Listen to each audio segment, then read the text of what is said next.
చంద్రుడు కూడా లోకంలో ఎవ్వరూ చెయ్యరాని చెయ్యకూడని నోటితో ఉచ్చరించడానికి కూడా అయోగ్యమైనటువంటి భయంకరాతి భయంకరమైన పాపాన్ని చేశాడు. తారాచంద్రోపాఖ్యానం మీకు అందరికీ తెలుసు. కాబట్టి ఆయన గురుపత్ని సమాగమం చేసినవాడు. పశుత, కళంకిత, మత్స ఉన్నవాడు. ఎప్పుడు మత్స కనపడుతుంది.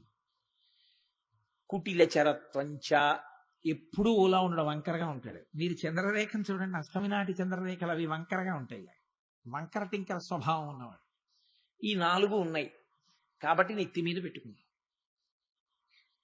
రాజమౌళే, అవి రాజమౌళే అంటే రాజా అన్న శబ్దం చంద్రుడికి సంబంధించింది. రాజశేఖర అంటే చంద్రుడిని ధరించిన వాడా అని. అవి నాకు కూడా ఉంటే భవదాభరణస్య, మీకు నేను ఆభరణంగా అవడానికి నాస్మికిం పాత్రం, నాకు పాత్రత ఎందుకు ఉండుండేది కాదు. నాకు కూడా 4 ఉంటే నాకు ఉండుండేది అవకాశం. అయితే చేస్తానంటారా? ఒక్కనాటికి చెయ్యను. మరి ఆ మాట ఎందుకన్నారు అంటే, అవి శివుడి నెత్తి మీద పెట్టుకుంటారన్నా చేయడానికి మీరు ఇష్టపడతారు కాదు. అవి చేస్తే శివుడిని పెట్టుకుంటాడో పెట్టుకోడో దేవుడు ఎరుగు. ఒక్కనాటికి చేయను. జడత, అలా నేను ఉండను. పశుత, పశువుగానే బతకను. కళంకిత, కళంకంతో ఉండను. కుటిల చరత్వంచ, వంకరగా నేను ఉండను. అలా ఉంటే శివుడు పెట్టుకున్నాడు ఆ నెత్తి మీద. ఏమో అందుకు పెట్టుకుంటే పెట్టుకో, చంద్రుడు నోడిని పెట్టుకోమన్నాడు, మాకు అక్కర్లేదు. శివుడి నెత్తి మీద స్థానం ఇస్తానన్నా ఈ 4 చేయడానికి ఎవరూ ఒప్పుకోలేదు కదా. అంటే అది ఎంత ఘోరాపరాధాలవి. లోకంలో కొంచెం బాగా అపరాధం చేసిన వాడు అన్నారనుకోండి, ఆయనతో ఎక్కువగా సంఘం పెట్టుకోవడానికి ఎవరు ఇష్టపడరు. ఒకవేళ తప్పక ఏదో సంఘం పెట్టుకున్నారనుకోండి, మీకు తప్పనిసరి అయి కొంత అనుబంధం ఏదో పెట్టుకోవలసి వచ్చిందనుకోండి, రహస్యంగా పెట్టుకుంటారు. అది ప్రకటనం చేయరు, అందరికీ తెలియనివ్వరు. ఫలానా ఆయనకి వీళ్ళకి అనుబంధం ఉంది అన్న విషయాన్ని తెలియనివ్వరు లోకానికి. అలా తెలిసిందనుకోండి వీళ్ళ మర్యాద పోతుంది, అందుకని తెలియనివ్వరు. కానీ శివుడు ఏం చేశాడు? తెలియకుండా ఏ లాల్చీలోనో, వీప్ మీదో, లేకపోతే ఉత్తరీయంలోనో, లేకపోతే ఏ మోకాల కిందో పెట్టుకున్నాడు అనుకోండి, ఎవరికి తెలియదు. చంద్రుడు ఉన్నాడండి అంటారు మీరు. డుంఠి వినాయకుడి కంఠం మీద చంద్రరేఖ ఉంది. కాశీ వెళ్ళి చూడండి, మీరు కనపడుతుందేమో. చాలా కష్టం. డుంఠి వినాయకుడు అంటేనే అది కాశీలో. డుంఠి వినాయకుడు అంటే కంఠం మీద చంద్రరేఖ ఉన్నవాడు, అన్ని ముఖాల్లాగా తొండం అటువైపు కాకుండా ఇటువైపుకి తిరిగి ఉన్నవాడు. ఆయన డుంఠి వినాయకుడు. కానీ కంఠం మీద చంద్రరేఖ కనపడుతుందా? కనపడదు. ఎందుకంటే ఏనుగు కంఠం కదా, ఇలా కలిసిపోయి ఉంటుంది. ఎంతో జాగ్రత్తగా దగ్గరకి వెళ్ళి నీరాజనపు వెలుతురులో చూసిన వాళ్ళకి మాత్రమే ఆ చంద్రవంక కనపడుతుంది. కాబట్టి ఆయన డుంఠి వినాయకుడు. శ్రీనాథుడు కవిత్వం చేస్తూ పౌర్ణమి నాటి చంద్రుడు కాశీపట్టణం మీద వెడుతుంటే ఆ కాంతులు డుంఠి వినాయకుడి కంఠం మీద ఉన్న చంద్రుడి మీద పడ్డాయన్నాడు. కాబట్టి అలా కనపడకుండా ఎక్కడో పెట్టుకున్నాడు అనుకోండి, ఏమో శివుడికి ఆయనతో సంబంధం ఉందో లేదో ఎవరికి తెలియదు. అంటే అలాంటి వాటితో సంబంధం పెట్టుకోవడానికి ఇష్టపడక అందరిలాగే దూరంగా పెట్టడానికి సిద్ధమై ఉండేటటువంటి వాళ్ళల్లో శివుడు కూడా ఒకడు. ఎంత పతనమైపోయినటువంటి వాడైనా, ఎంత పాడైపోయిన వాడైనా, ఎన్ని మచ్చలున్నవాడైనా, ఎంత చెయ్యరాని అపరాధం చేసిన వాడైనా, ఆయన జపం చేసి ఆయన పాదముల మీద పడిపోతే అందరికీ తెలిసేటట్టు నెత్తిన పెట్టుకున్నాడు. ఇది ఆయన ఔదార్యం. నువ్వు అంత తప్పులు చెయ్యమని కాదు, నువ్వెందుకు ఆయన కాళ్ళ మీద పడడానికి సంశయిస్తున్నావు? పతితపావనుడంటే పరమశివుడే. ఆయన కన్నా పతితపావనుడెవరు లోకంలో? ఇంకా మహానుభావుడు. ఇంత దోషం చేసిన చంద్రుణ్ణే నెత్తి మీద పెట్టుకుంటే దేనికి బెంగ పెట్టుకుంటున్నావు? ఏ తప్పు నువ్వు చేయకూడదో అవి నువ్వు చేసి ఉంటే శంకరుడి పాదాల మీద పడిపో చిత్తశుద్ధితో. త్రికరణ శుద్ధిగా ఆయన ముందు పడిపోయి క్షమార్పణ అడుగు. నెత్తి మీద పెట్టుకున్నాడు చంద్రుణ్ణి, నిన్ను కూడా పెట్టుకుంటాడు. ఏం బెంగ పెట్టుకోక్కర్లేదు. కానీ చెయ్యడం పడిపోవడం చేస్తే మాత్రం ఎక్కడ ఉంచాలో అక్కడ ఉంచుతాడు. ఇదే చివరిసారి నాకు బుద్ధి వచ్చిందని పడిపోతే మాత్రం నెత్తి మీద పెట్టుకోవడానికి ఆయన సిద్ధంగా ఉన్నాడు. రామచంద్రమూర్తి చూడండి రామాయణంలో యుద్ధకాండలో ప్రతిజ్ఞ చేస్తారు, సకృదేవ ప్రపన్నాయ తవాస్మీతి యాచతే అభయం సర్వభూతేభ్యో దదాంయే తద్వ్రతం మమ అంటారు. ఎవరైనా సరే నా దగ్గరికి వచ్చి రామా నేను నీవాడను అంటే చాలు, నేను వాడిని రక్షిస్తానంటారు. శంకరుడు ఇంకా ముందుకు వెళ్ళినవాడు. ఆయన అన్నాడు, ఎన్ని పాపములు చేసిన వాడైనా సరే నా దగ్గర పడిపోతే చాలు, నాకు నమస్కారం అని ఇలా భూమి మీద పడిపోతే చాలు, వాడిని ఎత్తి తల మీద పెట్టుకుంటానన్నాడు. ఇది ఈ చంద్రశేఖర అన్న నామం పరమశివుని యొక్క ఔదార్యాన్ని, ఆయన ఇవ్వలేనిది లేదు లోకంలో. అందుకే లోకంలో అన్నిటికన్నా కష్టసాధ్యమైన విషయం ఏమిటో తెలుసా అండి? మోక్షము అన్నమాట. చాలా తేలిగ్గా వాడేస్తాం కానీ ఏదో మోక్షం మోక్షం అని. మోక్షం అంత తేలికైన మాట ఏం కాదది. కానీ ఆ మోక్షమును కూడా ఎంతో తేలిగ్గా ఇవ్వడానికి ముందుకొచ్చిన వాడు ఎవరో తెలుసా అండి లోకంలో? పరమేశ్వరుడే. శశిశేఖర అన్న దాంట్లో శశి అంటే చంద్రుడు, శేఖర అంటే ఆయన యొక్క జటాజూటమునందు అలంకారముగా స్వీకరించినటువంటి వాడు, చంద్రుణ్ణి సిగపువ్వుగా ధరించినటువంటి వాడు అని. చంద్రుడికి శశిహి అని పేరు రావడానికి ఒక కారణం ఉంది. ఆయనలో మచ్చ ఒకటి ఉంటుంది. ఆ మచ్చ చూడ్డానికి ఒక కుందేలులా ఉంటుంది. అందుకని ఆయనకి శశాంకుడు అని ఒక పేరు చంద్రుడికి. సరే, అసలు చంద్రుణ్ణి దర్శనం చేసినటువంటి కవులు ఎన్ని రకాలుగానో అనుభూతుల్ని వ్యక్తం చేశారు. చంద్రుడి మీద కవిత్వం చెప్పనటువంటి కవి ఉండడు. మిగిలినటువంటి వర్ణనలు ఒకెత్తు, శ్రీనాథ మహాకవి చాలా ఆశ్చర్యకరమైనటువంటి ఆలోచన ధోరణి చేశాడు చంద్రుడి గురించి. కాశీఖండంలో చాలా చిత్రమైన మాట అంటాడు. చంద్రుడి మీద మచ్చ ఎందుకు వచ్చింది అంటే, ఆయన పుట్టినప్పుడు పాలసముద్రంలోంచి కదా పుట్టాడు. మందర పర్వతాన్ని మధిస్తే, పాలసముద్రంలో పెట్టి మధిస్తే అందులోంచి వరుసగా పుట్టిన వాటిల్లో చంద్రుడు కూడా వచ్చాడు. ఆయన పుడుతున్న పుట్ట ఈ మందర పర్వతం ఉరుసుకుని కాయ కాసిందిట. ఆ కాయే చంద్రుల్లో ఉన్న నల్లమచ్చ అన్నాడు. ఆయన ఒక ఊహ చేశాడు. కాదు అని ఆయనే అన్నాడు. మళ్ళీ నల్లగా ఉన్న చీకట్లో తెల్ల పువ్వులా ఉంటాడు కదా చంద్రుడు, నల్లటి చీకటికి కోపం వచ్చింది. అంతా మేముంటే మధ్యలో తెల్లగా వెన్నముద్దల ఇదొక్కటి ఈయనేమిటని వచ్చి చటుక్కును కొరికేసేట. కొరికేస్తే ఆ కొరికేసిన భాగం మళ్ళీ చీకటిగానే ఉంటుందిగా, మరి తెల్ల ముక్క లేనప్పుడు అక్కడ. అందుకని నల్లగా ఓ ముక్క పడిందిట, అదే ఆ మచ్చ అన్నాడు. కాదు, ఆయన మూడో ఆలోచన చేస్తూ అన్నాడు, ఆయనకి 27 మంది భార్యల్లోనూ రోహిణి అంటే చాలా ప్రీతి. రోహిణిని ప్రియమార కౌగిలించుకున్నప్పుడు ఆవిడ శరీరమునకు అలదుకున్న కస్తూరి ఆయనకు అంటుకుంది, అందుకే నల్లటి మచ్చబడింది అన్నాడు. కాదు అని ఆయనే అన్నాడు, చంద్రబింబాన్ని చూసి రాహు తన కోరతో పొడిస్తే ఓ కన్నం పడింది, అందులోంచి వెనక ఉన్న నల్లని ఆకాశం కనపడుతోంది, అందుకని నల్లటి మచ్చబడింది అన్నాడు. ఆయనే అన్నాడు, కాదు, రాత్రి అయితే చక్రవాక పక్షులకి కళ్ళు కనపడవు, చంద్రోదయం అయితే విరహంతో వేదన పొందుతాయి, మళ్ళీ సూర్యోదయం అయితే వాటికి కళ్ళు కనపడతాయి. అందుకని మాకు ప్రియుడు ప్రియురాలు కలుసుకోకుండా రాత్రి అయితే కళ్ళు కనపడవు వాటికి, చంద్రుడు ఉదయిస్తే. మేము ఒండరులు కలుసుకోకుండా చేసి ఈ దుష్టచంద్రుడు ఉదయించాడు అన్న కోపంతో అవి చాలా ఎర్రటి చూపు ఆయన వంక చూసేయటే. ఆ ఎర్రటి చూపు చూసేటప్పుడు అగ్నిహోత్రంతో పాటు నల్లటి పొగొచ్చినట్టుగా నల్ల పొగొచ్చి చంద్రుడికి అంటుకుంది. అంటుకుంటే నల్ల మచ్చ పడిందండి. సరే, ఇలా చిత్ర విచిత్రమైనటువంటి భావనలు, ఎంతమంది ఎన్ని భావనలు చేశారో చంద్రబింబం మీద. అటువంటి చంద్రుణ్ణి సిగపువ్వుగా ధరించినటువంటి వాడు పరమశివుడు. కాబట్టి ఆయనకి శశిశేఖర. సరే, బానే ఉంది, అంతవరకు మంచి మాటే. కానీ అసలు చంద్రుణ్ణి ఆయన తల మీద ధరించవలసిన అవసరం ఆయనకి ఎందుకు వచ్చింది? అప్పుడు మీరు ద్వాదశ జ్యోతిర్లింగములు అని ఉన్నాయి మనకి. అందులో మొట్టమొదట చెప్పే జ్యోతిర్లింగం ఏది అంటే సౌరాష్ట్రే సోమనాథస్య, సౌరాష్ట్రంలో ఉన్నటువంటి సోమనాథలింగం. చంద్రుడు దక్ష ప్రజాపతి యొక్క 27 మంది కుమార్తెల్ని వివాహం చేసుకున్నాడు. వివాహం చేసుకున్నప్పుడు అలా ఒకరికన్నా ఎక్కువ మందిని స్వీకరిస్తే అది క్షత్రియుల సంప్రదాయం, దక్షిణ నాయకత్వం అంటారు. అందరినీ సమానంగా చూడవలసిన బాధ్యత ఒకటి భర్త మీద ఉంటుంది. కానీ ఆయన తన కర్తవ్యాన్ని విడిచిపెట్టి కేవలం రోహిణి యందు మాత్రమే అనురక్తుడయ్యాడు. మరి మిగిలిన వాళ్ళు ఎవరికి చెప్పుకుంటారు? తండ్రి గారికి చెప్పుకున్నారు, నాన్నగారు మా అక్క చెల్లెళ్లలో ఒక రోహిణితోటే మా వారు ఉంటున్నారు, మిగిలిన వాళ్ళని ప్రేమతో ఆదరించట్లేదని.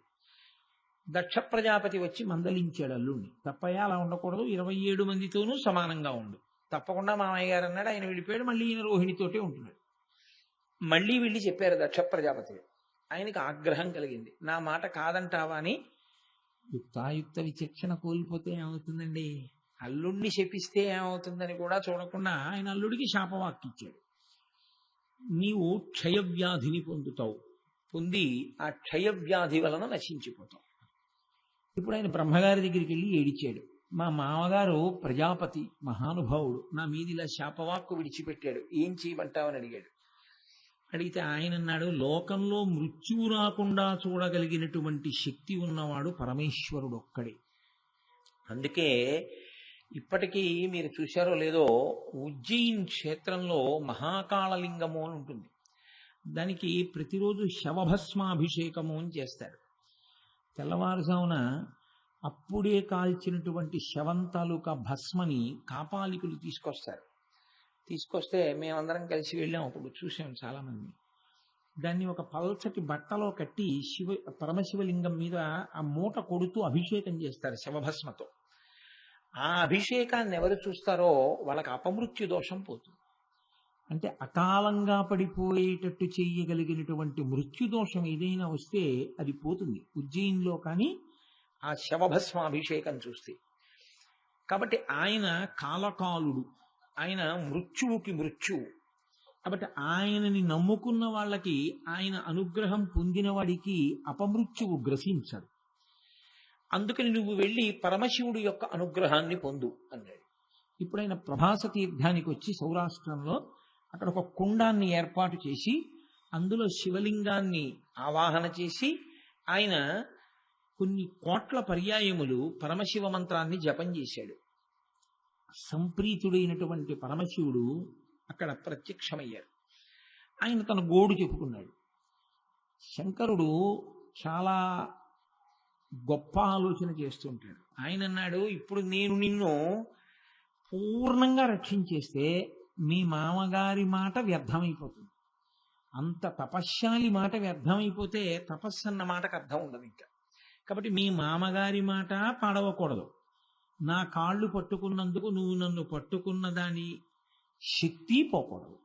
మధ్య మార్గం ఒకటి చెప్తాను. నీవు క్షయవ్యాధిని పొందుతావు కాబట్టి కృష్ణపక్షంలో క్షీణించిపోతావు.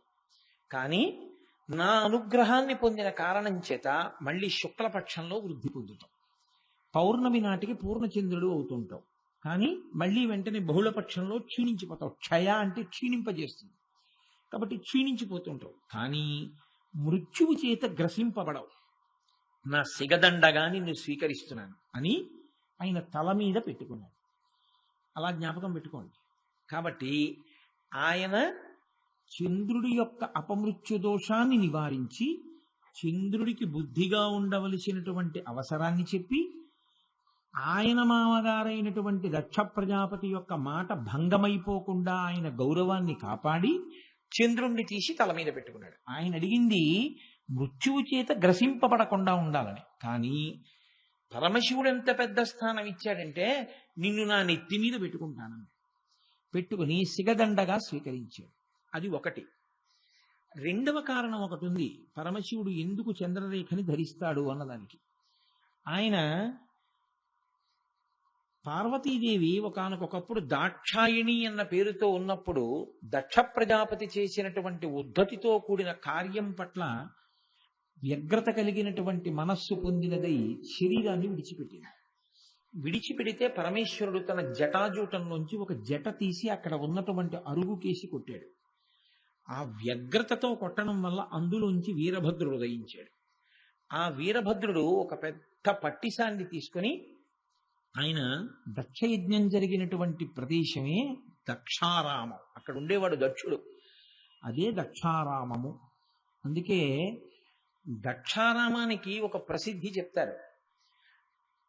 పరమశివుణ్ణి దర్శనం చేద్దామని దక్షారామం వెళ్ళక్కర్లేదు. ఎంత హీనపక్షం చెప్తారంటే, దక్షారామంలో బంధువులు కాని మిత్రులు కాని ఉండి వాళ్ళు శరీరం విడిచిపెట్టేస్తే ఈయనోసారి శవాన్ని చూసొద్దామని వెళ్ళాడు, లేదా పరామర్శ చేసొద్దామని వెళ్ళాడు, దాన్ని ఖాతాలో వేస్తారు. వీడు దక్షారామంలో అడుగుపెట్టాడు అని. ఆ ప్రదేశం అంత పవిత్రం. దక్షారామం ఏం సామాన్యమైన క్షేత్రం అని మీరు అనుకోకండి. మన ప్రారంధం కొద్దీ ఇవాళ అలా తయారైంది, కానీ నిజంగా దక్షారామం అత్యద్భుతమైనటువంటి క్షేత్రం. ఎంత గొప్ప వర్ణన చేస్తారో దాని గురించి భీమఖండంలో. అక్కడ పరమశివుడు భోగమనుభవించేటటువంటి ఏకైక క్షేత్రం దక్షారామ క్షేత్రంలో. పండితులు చెప్పేటటువంటి, అక్కడ ఉన్న అర్చకులు చెప్పేటటువంటి కథలు విని నేను ముక్కున వేలేసుకున్నాను. అయ్యయ్యో, శివాలయంలో ఇక్కడ దక్షారామం గురించి ఇక్కడ ఉన్న అర్చకులే ఇలా చెప్తే వచ్చిన భక్తులకి అసలు నిజం ఎలా తెలుస్తుంది అని నేను ఒక అర్చకుడికి చెప్పాను కూడా. తప్పయ్యా, నువ్వు అలా చెప్పకూడదు. నీకు తెలిస్తే తెలిసినట్టు చెప్పు, నీకు తెలియకపోతే తెలియనట్టు చెప్పు. తెలిసి తెలియని మాటలు చెప్పి భక్తుల భక్తి పాడి చేయవద్దని కామరాజు గారి ప్రత్యక్ష సాక్ష్యం నాతో ఆ రోజున వచ్చి. ఇవాళ తెలిసి తెలియని స్థితిలో ఉన్నటువంటి ఉపాలయాల్లో ఉన్న అర్చకులు అంత ఘోరమైన మాటలు చెప్తున్నారు. కాబట్టి దక్షారామం పరమోత్కృష్టమైనటువంటి క్షేత్రం అని. అక్కడ యమధర్మరాజు గారి యొక్క భార్య ధూమ్నోర్న కళాబీ జల్లుతుంది వచ్చే పర్వదినాల్లో. లక్ష్మీదేవి తుడుస్తుంది అక్కడ. వాయుదేవుడి భార్య ముగ్గులు పెడుతుంది. ఒక్క దక్షారామ క్షేత్రంలోని ఏకాదశి తిథి నాడు పరమశివుడు భోగం అనుభవిస్తాడు. పైమేడ మించి రాత్రి అమ్మవారు నిద్రపోయిన తర్వాత కిందకి దిగొచ్చి మాణిక్యాంబ దేవాలయంలోకి ప్రవేశిస్తుంది ఉత్సవమూర్తి. అంటే సానివాడ ప్రవేశము అంటారు దాన్ని. అంటే అంత భోగం అనుభవిస్తాడు శివుడు. అందుకే భోగం కావాలన్నా ఐశ్వర్యం కావాలన్నా దక్షారామం తప్పకుండా వెళ్ళండి అంటారు. అంత గొప్ప క్షేత్రం దక్షారామం.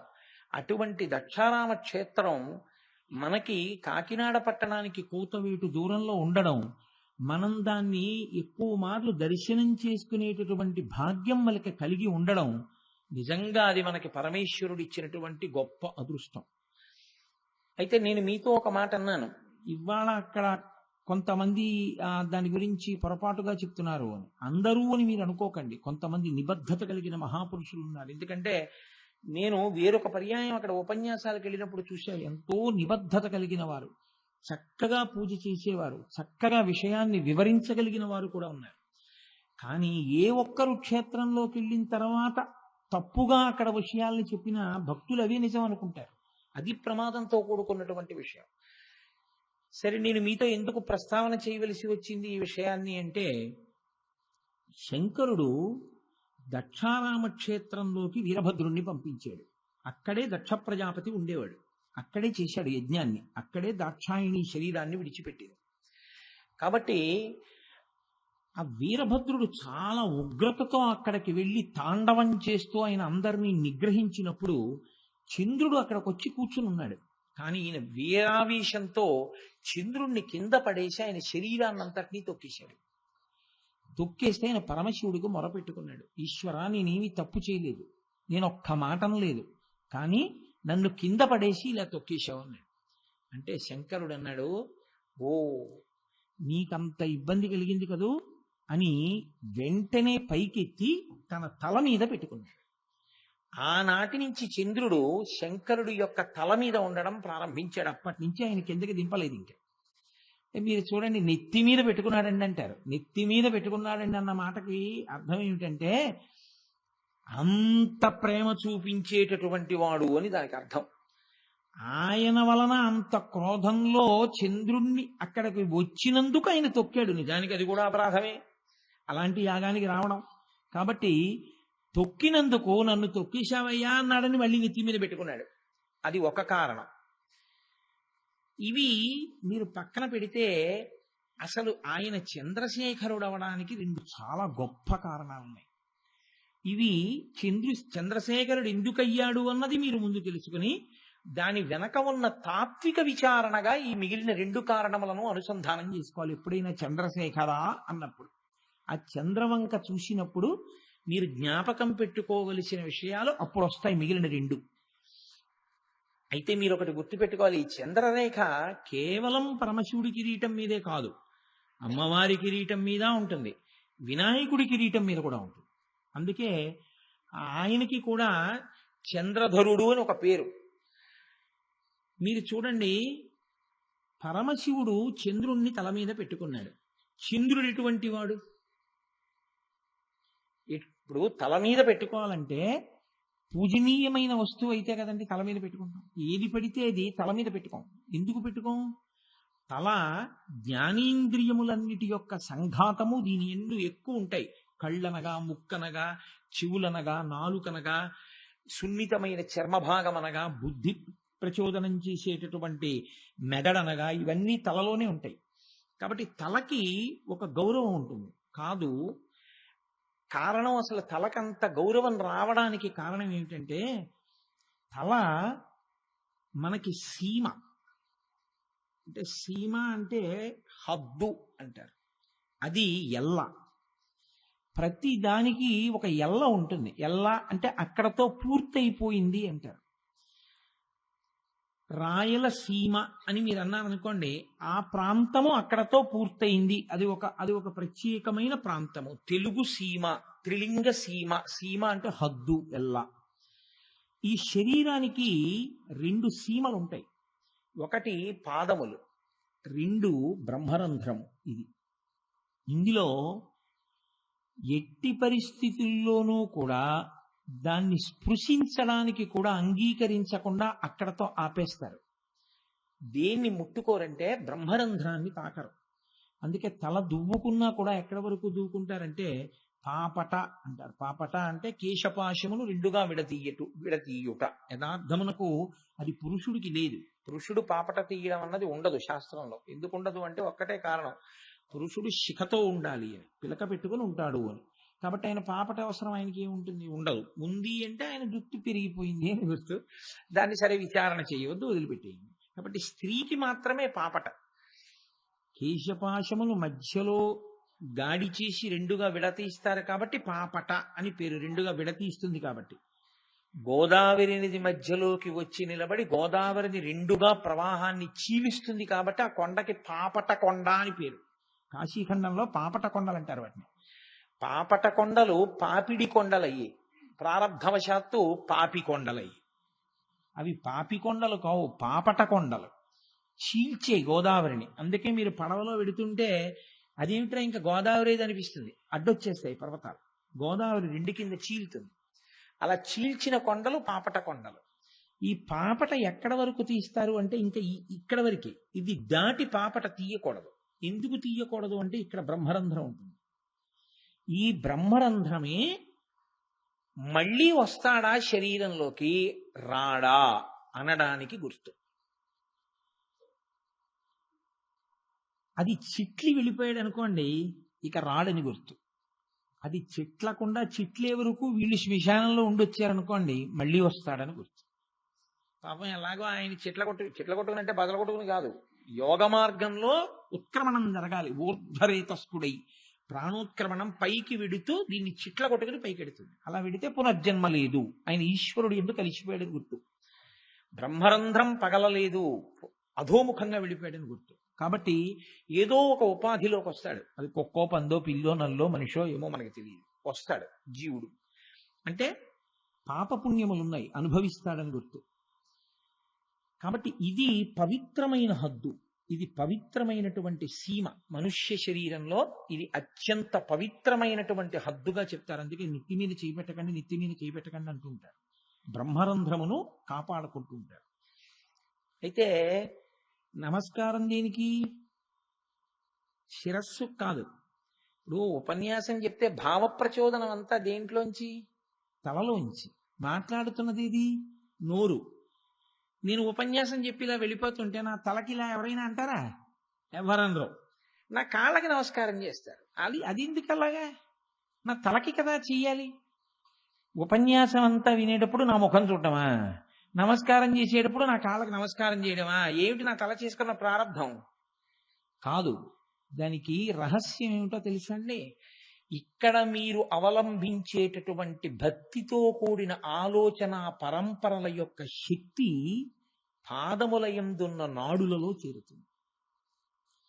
అందుకని పాదములకు నమస్కారం. అయితే మీకు నేను ఒక రహస్యం చెప్తాను. ఎలా మైక్లో ఏమా రహస్యం అంటే, ఎప్పుడూ నమస్కారం పాదాలు ముట్టుకుని చేయకూడదు.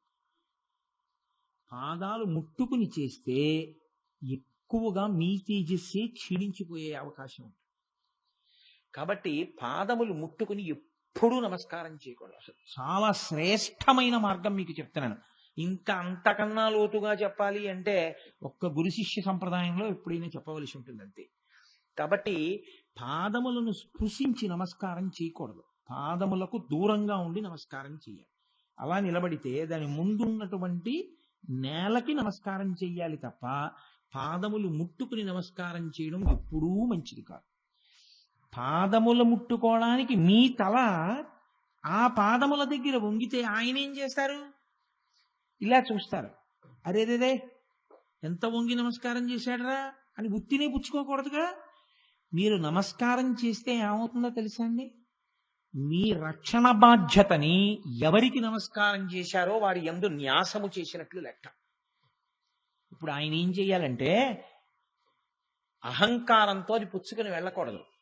ఆయన ఈశ్వరుణ్ణి ప్రార్థన చెయ్యాలి. ఆయుష్మాన్ భవ శివు రక్షతు, అమ్మా మిమ్మల్ని శివుడు రక్షించుగాక అని మంగళకర వాక్కు పలికి వెళ్ళాలి.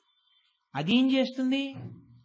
రాబోయే ప్రమాదం నుంచి గట్టెక్కిస్తుంది. అందుకని పెద్దల ఆశీర్వచనం తీసుకోండి, పెద్దల ఆశీర్వచనం తీసుకోండి అంటారు.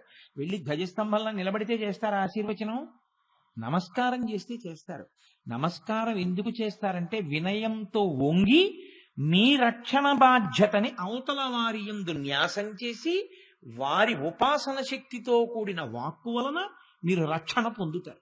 అది ప్రయోజనమును పొందడమే తప్ప మనం ఏదో చేతకానితనంతో ఆయన కాళ్ళ మీద పడిపోయామని మీరు అనుకోకూడదు ఎప్పుడు. అది అందుకే నమస్కార వైశిష్ట్యము అంత గొప్పది. అన్ని వేళలా నమస్కారం ఒకలా ఉండదు. నమస్కారం ఒకటి, అభివాదము ఒకటి, ప్రణిపాతము ఒకటి, వందనము ఒకటి. ఇవన్నీ మళ్ళీ మారిపోతాయి, అన్ని ఒకటి కాదు. ఇప్పుడు మళ్ళీ నేను అవన్నీ ఏమి చెప్తూ కూర్చుంటే ఇంకా శివాష్టోత్తరం ఏం చెప్పను. కాబట్టి తల చాలా ఉత్కృష్టమైనటువంటి స్థానం. ఇంత ఉత్కృష్టమైన స్థానం మీద కూర్చోబెట్టుకున్నాడు అంటే పాదముల ముందు అంత గట్టిగా పడిపోయాడు. అంత గట్టిగా పడిపోవడము అంటే ఏమిటి? మనసులో అంత చిత్తశుద్ధితో పట్టుకున్నాడు శివుణ్ణి. ఇప్పుడు ఆయన తీసుకొచ్చి ఎక్కడ పెట్టుకున్నాడు? తల మీద పెట్టుకున్నాడు. ఆ సీమ లోకమునకంతటికీ కూడా గతులను నిర్వహించగలిగినటువంటి సీమ. మిగిలిన వాళ్ళ గతి ఆ తల నిర్ణయిస్తుంది. అంత సర్వోత్కృష్టమైన తల మీద ఆయన ఉన్నాడు. ఇప్పుడు నాకు ఒకటి చెప్పండి, అంత పెద్ద స్థానం ఇచ్చేటప్పుడు నిష్కళంక చరిత్రుడా అని మీరు చంద్రుడి గురించి విచారణ చేశారనుకోండి. శంకరాచార్యులు వారు శివానంద లహరిలో అత్యద్భుతమైనటువంటి శ్లోకం ఒకటి చేశారు చంద్రశేఖర అన్న నామం మీద. జడత, పశుత, కళంకిత. చంద్రుడికున్నటువంటి గొప్పతనాలు ఏమిటో ఆయన చెప్పుకుంటూ వచ్చారు.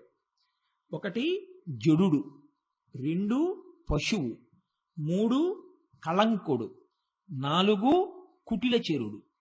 కుటిల చెరత్వంచ నాస్తి మయి దేవా అస్తి అది రాజమౌళే భవదాభరణస్య కిం నాస్మి కిం పాత్రం అని అడిగారు ఆయన. చాలా చమత్కారమైన శ్లోకం. ఈ శ్లోకం మీరు శ్లోకంలా చదవడం కన్నా మాట్లాడడంలా ఉంటుంది ఆ శ్లోకం. అది శంకరాచార్యుల వారి యొక్క రచనా వైచిత్రి. అన్ని శ్లోకాలు శ్లోకాల్లో ఉండవైనవి. కొన్ని శ్లోకాలు శ్లోకాల్లా చెప్పడం కన్నా నేను మీతో మాట్లాడితే ఎలా ఉంటుందో అలా చెప్తేనే శ్లోకానికి అందం వస్తుంది. ఈ శ్లోకం ఒక శ్లోకంలా చదివేయడం కన్నా అలాగే అందం చూడండి. జడత, పశుత, కళంకిత, కుటిల చరత్వంచ నాస్తి మయి దేవా అస్తి అది రాజమౌళే భవదాభరణస్య నాస్మి కిం పాత్రం. అందులో ఆయన అన్నారు, నువ్వు చంద్రుణ్ణి శిగదండగా పెట్టుకున్నావు. దేనికి పెట్టుకున్నావు? ఆయన జడుడు, పశువు, కళంకితుడు, వంకరగా ఉండేటటువంటి స్వభావం ఉన్నవాడు కాబట్టి తీసి నెత్తి మీద పెట్టుకున్నావు. నాకు అవి లేవు. ఉండుంటే నేను కూడా నీ శిగదండనై నీ నెత్తి మీద కూర్చుని ఉండేవాడిని. అదేమిటండి అలా ఉండేమిటి ఆ శ్లోకం? చంద్రుడికి అవన్నీ ఉన్నాయా? ఉన్నాయి. మీరు ఆలోచించండి. జడత, ఆయన జడుడు. ఎందుచేత నీటి నుంచి పుట్టిన వాటికి జడమని ఒక పేరు. ఎందుకంటే కరిగిపోయే స్వభావం ఉంది చంద్రుడికి. చంద్రుడు కరిగిపోయి అమృతపు చుక్కలుగా పడిపోతూ ఉంటాడు. అలా కరిగిపోయే స్వభావం ఉండి మనసు కరగచ్చు, శరీరమే కరిగిపోతుంటే జడత్వం కాదది ఇంకా. కాబట్టి కరిగిపోయే స్వభావం ఉన్నటువంటి చంద్రుడు జడుడు, నీటిలోంచి పుట్టాడు, పాలసముద్రంలోంచి. నేను అటువంటి వాడిని కాను. నా శరీరం కరిగిపోవడం ఏం లేదు. శరీరము బ్రతికి ఉండగా క్షీణించిపోవచ్చు.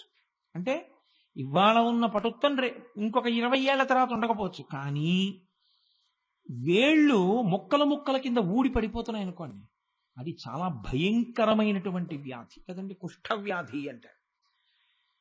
అందుకని ఊడి ఊడి పడిపోకూడదు. ఊడి ఊడి పడిపోతే జడమైపోయింది, అంటే స్పర్శ లేకుండా పోతే జడమైపోతూ ఉంటుంది, ముక్కల కింద ఊడి పడిపోతూ ఉంటుంది. కాబట్టి జడత, చంద్రుడు అలా కరిగిపోతుంటాడు. పశుత, నువ్వు మనిషివా పశువా అంటారు. పశువుకి వావి వరస ఉండవు. అంతకన్నా నేను ఇంక చెప్పక్కర్లేదు ఉపన్యాసంలో. చంద్రుడు కూడా లోకంలో ఎవ్వరూ చెయ్యరాని, చెయ్యకూడని, నోటితో ఉచ్చరించడానికి కూడా అయోగ్యమైనటువంటి భయంకరాతి భయంకరమైన పాపాన్ని చేశాడు. తారాచంద్రోపాఖ్యానం మీకు అందరికీ తెలుసు. కాబట్టి ఆయన గురుపత్ని సమాగమం చేసినవాడు. పశుత, కళంకిత, మత్సున్నవాడు. ఎప్పుడు మత్స కనపడుతుంది. కుటిల చరత్వంచ, ఎప్పుడూ ఓలా ఉండడు, వంకరగా ఉంటాడు. మీరు చంద్రరేఖను చూడండి, అష్టమి నాటి చంద్రరేఖలు అవి వంకరగా ఉంటాయి. వంకర టింకర స్వభావం ఉన్నవాడు. ఈ 4 ఉన్నాయి కాబట్టి నెత్తి మీద పెట్టుకున్నాడు. రాజమౌళే, అవి రాజమౌళే అంటే రాజా అన్న శబ్దం చంద్రుడికి సంబంధించింది. రాజశేఖర అంటే చంద్రుడిని ధరించిన వాడా అని. అవి నాకు కూడా ఉంటే భవదాభరణస్య, మీకు నేను ఆభరణంగా అవడానికి నాస్మికిం పాత్రం, నాకు పాత్రత ఎందుకు ఉండుండేది కాదు. నాకు కూడా 4 ఉంటే నాకు ఉండుండేది అవకాశం. అయితే చేస్తానంటారా? ఒక్కనాటికి చెయ్యను. మరి ఆ మాట ఎందుకన్నారు అంటే, అవి శివుడి నెత్తి మీద పెట్టుకుంటారన్నా చేయడానికి మీరు ఇష్టపడతారు కాదు. అవి చేస్తే శివుడిని పెట్టుకుంటాడో పెట్టుకోడో దేవుడు ఎరుగు. ఒక్కనాటికి చేయను. జడత, అలా నేను ఉండను. పశుత, పశువుగానే బతకను. కళంకిత, కళంకంతో ఉండను. కుటిల చరత్వంచ, వంకరగా నేను ఉండను. అలా ఉంటే శివుడు పెట్టుకున్నాడు ఆ నెత్తి మీద. ఏమో అందుకు పెట్టుకుంటే పెట్టుకో, చంద్రుడు నోడిని పెట్టుకోమన్నాడు, మాకు అక్కర్లేదు. శివుడి నెత్తి మీద స్థానం ఇస్తానన్నా ఈ 4 చేయడానికి ఎవరూ ఒప్పుకోలేదు కదా. అంటే అది ఎంత ఘోరాపరాధాలవి. లోకంలో కొంచెం బాగా అపరాధం చేసిన వాడు అన్నారనుకోండి, ఆయనతో ఎక్కువగా సంఘం పెట్టుకోవడానికి ఎవరు ఇష్టపడరు.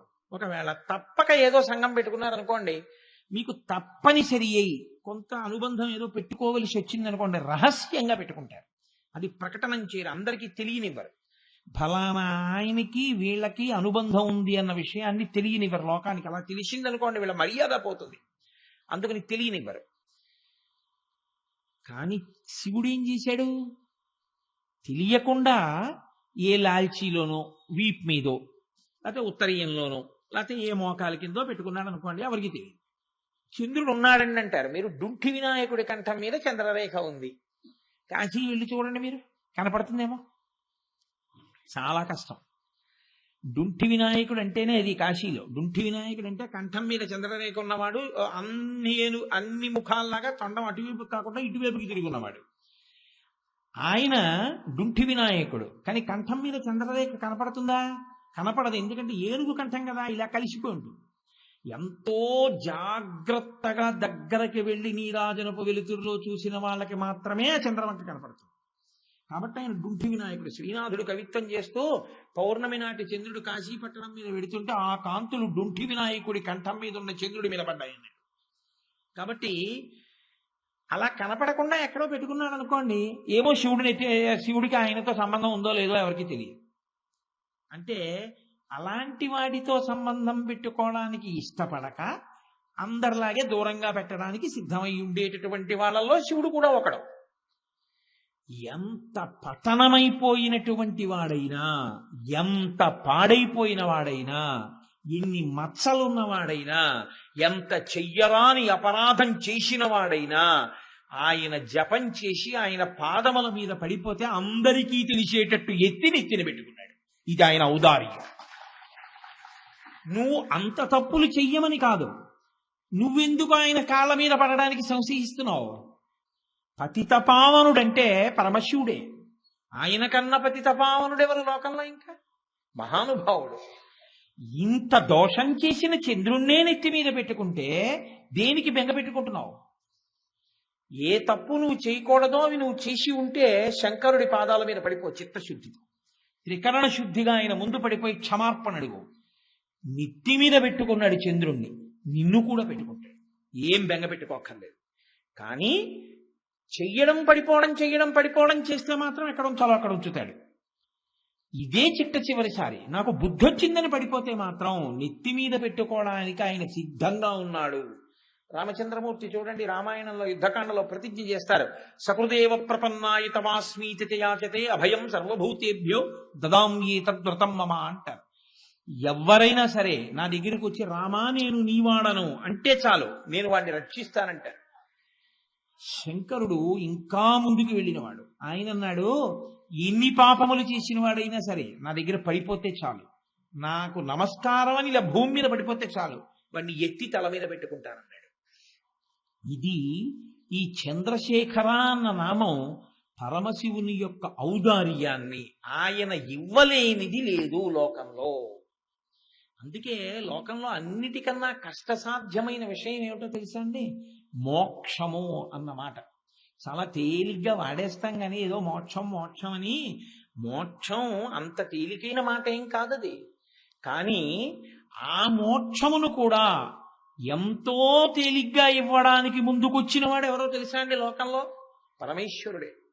ఎందుకనంటే ఆయన దగ్గరికి వెళ్ళి ఒక మాట అడిగారు, అయ్యా మాకు మోక్షం కావాలి అంటే సులభమైన మార్గం ఏదైనా చెప్పండి, కలియుగంలో పుడుతున్నాం, మేము ఏం చేస్తే మాకు మోక్షం వస్తుందని అడిగారు.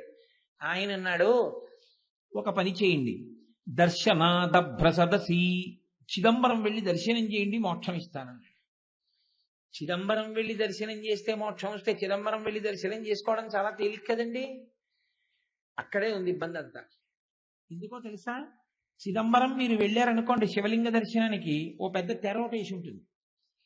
తెర తీస్తారు, శివలింగ దర్శనం అవుతుంది, అందరూ సిద్ధంగా ఉండండి అంటారు. అందరూ గబగబా వేళ్ల మీద నిలబడి ఇలా తలలు ఎత్తి చూస్తూ ఉంటారు. ఓసారి ఆ తెర ఇలా తీస్తారు. తీసేటప్పటికి ఓ గోడ ఒకటి ఉంటుంది, అక్కడ గోడకి ఇలా మారేడు దళాల దండలు వేసి ఉంటాయి. ఒక్క 2 నిమిషాలున్న హారతి ఇలా చూపిస్తారు, చూపించి కరేసేస్తారు. ఇందులో ఉన్న వాళ్ళందరూ వెళ్ళిపోయి కొత్త వాళ్ళు వస్తారంటారు. ఈ బయటకు వచ్చేవాడు అంటాడు, అరే నీకేమన్నా, అందరూ ఏమిటనుకుంటారంటే అక్కడ శివలింగం ఉందనుకుంటారు. అనుకుని గడుసువాడైతే అంటాడు, నేను చూశాను చిదంబరంలో, నీకేం కనపడిందంటే, అదేంటి నువ్వు చూడలేదా, శివలింగం ఉంది, నల్లటి శివలింగం అంటాడు. పచ్చి అబద్ధం. అలా నాకు కనపడలేదంటే బాగుండదని అలా చెప్పేస్తుంటారు కొంతమంది. చిదంబరంలో శివలింగం ఏమి ఉండదు అక్కడ. చిదంబరం నటరాజస్వామి బయటికి వస్తే అదే ఒక నిజాయితీపరుడు ఉంటాడు. ఆయన అంటాడు, అదేంటంటే నాకేం కనపడలేదు అంటాడు. పాపం అంటే నీ కర్మ, కనపడకపోవడం నువ్వు ఆ వెలుతురు అవి అదే చూస్తూ ఉండిపోయావు, మా కిందే గోడ ఉంది, మారేడు దళాలు ఉన్నాయి కదా, గోడకు కదా కట్టారు. గోడకు కట్టారా? ఈ కుడి పక్క మూలుందా, అక్కడ ఉంది చూడలేదా? అయ్యో నేను ఆ మూల, మరి అందుకే గుళ్ళోకి వచ్చినప్పుడు జాగ్రత్తగా చూడాలంటాడు. అయ్యో అని వాడు తలగొట్టుకుంటూ పోతాడు. పోన్లేవా ఇంకో మాట్లాడదామంటే బస్ టైం అయిపోయింది అంటాడు. చెప్పిన వాడికి తెలుసు అక్కడ లేదని, విన్నవాడికి పాపం నేను చేసుకోలేకపోయానని అనుమానం. కోటేశ్వరరావు ఎప్పుడైనా చిదంబరం వెళ్తే చెప్పండి, నేను వస్తాను, అప్పుడు శివలింగం చూడలేకపోయాను, మా మేనలుడికి కనపడింది అంటాడు. మీ మేనలుడికి కనపడాడు, అదో అబద్ధం.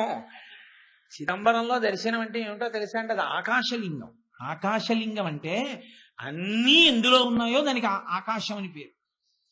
ఇప్పుడు ఇది ఉందనుకోండి, దీన్ని మఠాకాశం అంటారు. అలాగే ఓ కొండ ఉందనుకోండి, దాన్ని ఘటాకాశం అంటారు. అందులో ఉన్న ఖాళీ ఘటాకాశం, మఠాకాశం, అనంతాకాశం, ఇలా అన్ని కలిపి ఆకాశంలోనే ఉంటాయి. అన్నీ ఎందులో ఉన్నాయో దానికి ఆకాశం అని పేరు. ఆకాశ్ అంటే అంతటా ప్రకాశించేటటువంటి ఈశ్వర స్వరూపం. అంతటా ప్రకాశించేదాన్ని ఎలా చూపిస్తారు? అందుకని ఆకాశమే అక్కడ ఉందని గోడకి వేస్తారు మారేడు జలం. అంటే ఇక్కడ జ్ఞానంతో దర్శనం చేయాలి చిదంబరంలో. ఎంత చెప్తే మాత్రం అక్కడికి వెళ్ళి ఆ భావన నిలబడుతుంది? అలా దర్శనం చేసి నమస్కారం చెయ్యగలిగినటువంటి స్థితికి ఎదగగలిగిన వాడు ఎవడో ఒకడు ఉంటాడు తప్ప మిగిలిన వాడికి ఆ తెర తీసి మారేడు దళాల దండలు చూపించి తెర వేస్తే అబ్బాయి ఏముందండి అని వచ్చేస్తాడు. వాడికి ఏం అర్థం అవ్వదు. అటు వెళ్ళిన వాళ్ళు అన్నారు, అయ్యో స్వామి నువ్వు అన్నావు కానీ ఏదో చిదంబరం అంటే పెడతాం కానీ మాకు ఆ తత్వం అంతా అర్థం అవుతుందా? ఇంకొక మాట చెప్పండి అన్నారు. దర్శనాదభ్రసదసి జననాత్ కమలాలయే. తిరువారూరులో పుడితే మోక్షం ఇస్తానన్నాడు. చాలా సంతోషం స్వామి, కృతజ్ఞతలని కొంచెం బయటికి వెళ్ళిపోయారు. వెళ్ళిపోయిన తర్వాత వాడు అన్నాడు, నీ మొహం ఎట్సా పుట్టడం నీ చేతిలో ఉందా నా చేతిలో ఉందా? అమ్మ ఎక్కడ ఉంటే అక్కడ పుడతావు. విమానంలో ఉంటే విమానంలో పుడతావు, రైల్లో ఉంటే రైల్లో పుడతావు, బస్సులో ఉంటే బస్సులో పుడతావు, కాకినాడలో ఉంటే కాకినాడలో పుడతావు, కాశీ విడితే కాశీలో పుడతావు. అమ్మప్పటికి కమలాలయంలో ఉండద్దు తిరువారూరులో? ప్రతి గర్భిణీ స్త్రీ తిరువారూరు వెళ్ళి కూర్చుంటుందా పురిటికి? ఎలా కుదురుతుంది? స్వామి మా చేతిలో ఉందా పుట్టడం? తిరువారూరులో పుడితే మోక్షం ఇస్తానంటే, అరే ఇది అడగడం మర్చిపోయినరా అని మళ్ళీ వెళ్ళి స్వామి ఇలా అన్నావు, తిరువారూరులో పుడితే మోక్షం ఇస్తానన్నావు, తిరువారూరులో పుట్టడం అంత తేలిక? ఇంకో మాట చెప్పు. ఆయన అన్నాడు, జననాత్ కమలాలయే కాశ్యాంతు మరణాన్ముక్తి. పూని ఒక వయసు వచ్చిన తర్వాత ఇంకా బాధ్యతలన్నీ అయిపోయాయి అని నువ్వు అనుకున్న తర్వాత కాశీ విడిపోయి ఉంటావా? కాశీలో ప్రాణం విడిచిపెట్టి మోక్షం ఇచ్చేస్తాను. నువ్వు ఏం చేయకపోలే. నువ్వు కాశీ వెళ్ళి చచ్చిపోతే, కాశీలో చచ్చిపోతే, కాశీ వెళ్ళి చచ్చిపోతే అంటే నా ఉద్దేశం వెళ్ళి అక్కడ ఏదో రకంగా చచ్చిపోమని కాదు. అలా మళ్ళీ దాన్ని అన్వయాలు చేసేసుకోకండి. కాశీ వెళ్ళి ఉండిపోయి తనంత తాను శరీరం పడిపోయినప్పుడు అప్పుడు కూడా మోక్షం ఇస్తాను. ఇచ్చాడా? అలా ఇచ్చాడు. రామకృష్ణ పరమహంస ధ్యానంలో చూశారు, కొన్ని వేల మందికి, లక్షల మందికి, పురుగులకి, కీటకాలకి, క్రిములకు కూడా ఆయన మోక్షం ఇస్తుండగా ఆయన దర్శనం చేశారు. అలా జరుగుతుంది అని కాశీఖండంలో కూడా చాలా ప్రస్తుతి చేసి చెప్తారు ఈ విషయాన్ని. అందులో పరమశివుడు ప్రాణోత్క్రమణ సమయంలో వచ్చేటటువంటి విషయాన్ని ఒక సీసపద్యంలో శ్రీనాథుడు వర్ణన చేస్తాడు. చాలా అద్భుతమైనటువంటి పద్యం. అందులో ఆ ప్రాణోత్క్రమణం అయిపోతుండగా ఇంకా ఆఖరి ఊపిరి మాత్రమే మిగిలిపోయింది అని ఊపిరి అందక కొట్టుకుంటున్నటువంటి సమయంలో ఎగ ఊపిరి వచ్చి ఆయాసం వచ్చేస్తుంటే, పాలిండ్లు కదలంగ పసిడి పయ్యద వీచు అచలాధిపుని కూర్మి ఆడుబిడ్డ. ఎప్పుడో చదివిన పద్యం, దాన్ని స్ఫురణలోకి తెచ్చుకోవడానికి ఈశ్వరానుగ్రహం. ఆ పాలిండ్లు కదలంగ పసిడి పయ్యద వీచు అచలాధిపుని కూర్మి ఆడుబిడ్డ. తూత్కారము ధరించి తొండంబు ముక్కున శిఖరారావంబు జిలుకు డుంఠి. ప్రత్యక్షమై వచ్చి భాగీరథి గంగ మృదుల హస్తము సాచి మేనునివురు. ప్రథమోత్తమండు భృంగి భయరక్షణార్థంబు పాలాగ్రమున తీర్చు భసితరేక. దక్షిణ శృతి మీదుగా ధాత్రి తెల్లి పెద్ద నిద్రకు మాగన్ను పెట్టువేళ. పంచజనులకు తారక బ్రహ్మ విద్య అభవుడు ఉపదేశమునరించునప్పుడు కాశీ. ఏమి పద్యం! కాలిండ్లు కదలంగ పసిడి పయ్యద వీచు అచలాధిపుని కూర్మి ఆడుబిడ్డ. చక్కటి తెలుగు మాటలు పడ్డాయండి మహానుభావుడికి. ఆఖరి ఊపిరి అందక కొట్టుకుంటుంటే పార్వతీదేవి వచ్చి పక్కన కూర్చుని తన పవిట కొంగుతో విసురుతుందిట కాశీపట్టణం. తూత్కారమునరించి తొండంబు ముక్కున శిఖరారావంబు జిలుకు డుంఠి.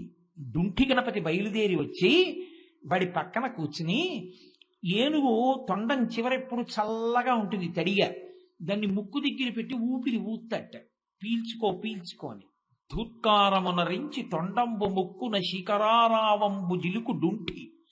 ప్రత్యక్షమై వచ్చి భాగీరథి గంగ మృదుల హస్తము సాచి మేనునివురు. గంగమ్మ, గంగానది మించి అధిష్టాన దేవత లేచి వచ్చి పక్కన కూర్చుని, అసలే గంగమ్మ కదా చల్లటి తల్లి, ఆవిడ లేచి వచ్చి తన చల్లటి చేత్తో ఒళ్ళు నిమురుతూ, నాన్న భయపడుతున్నావా, చెమట పడుతోందా, ఊపిరి అందట్లేదా, బెంగ పెట్టుకోకు అని ఒళ్ళు నిమురుతుంది. ప్రథమోత్తముండు భృంగి భయరక్షణార్థంబు పాలాగ్రమున తీర్చు భసిత రేఖ. భృంగి ప్రథమ గణాల్లో ఆయన ఒక గొప్ప స్థితిని పొందినవాడు. మిగిలిన ప్రమదగణాలు వేరు, భృంగి వేరు. నాకు ఎప్పుడైనా భృంగిని చూడాలి అని ఉండేది, బలమైన కోరిక. ఎక్కడైనా భృంగి కనపడతాడా అని. ఎక్కడ ఏ శివాలయంలో నేను భృంగిని చూడాల. ఆఖరికి నా అదృష్టవశాత్తు భృంగిని కాంచీపురంలో చూశాను.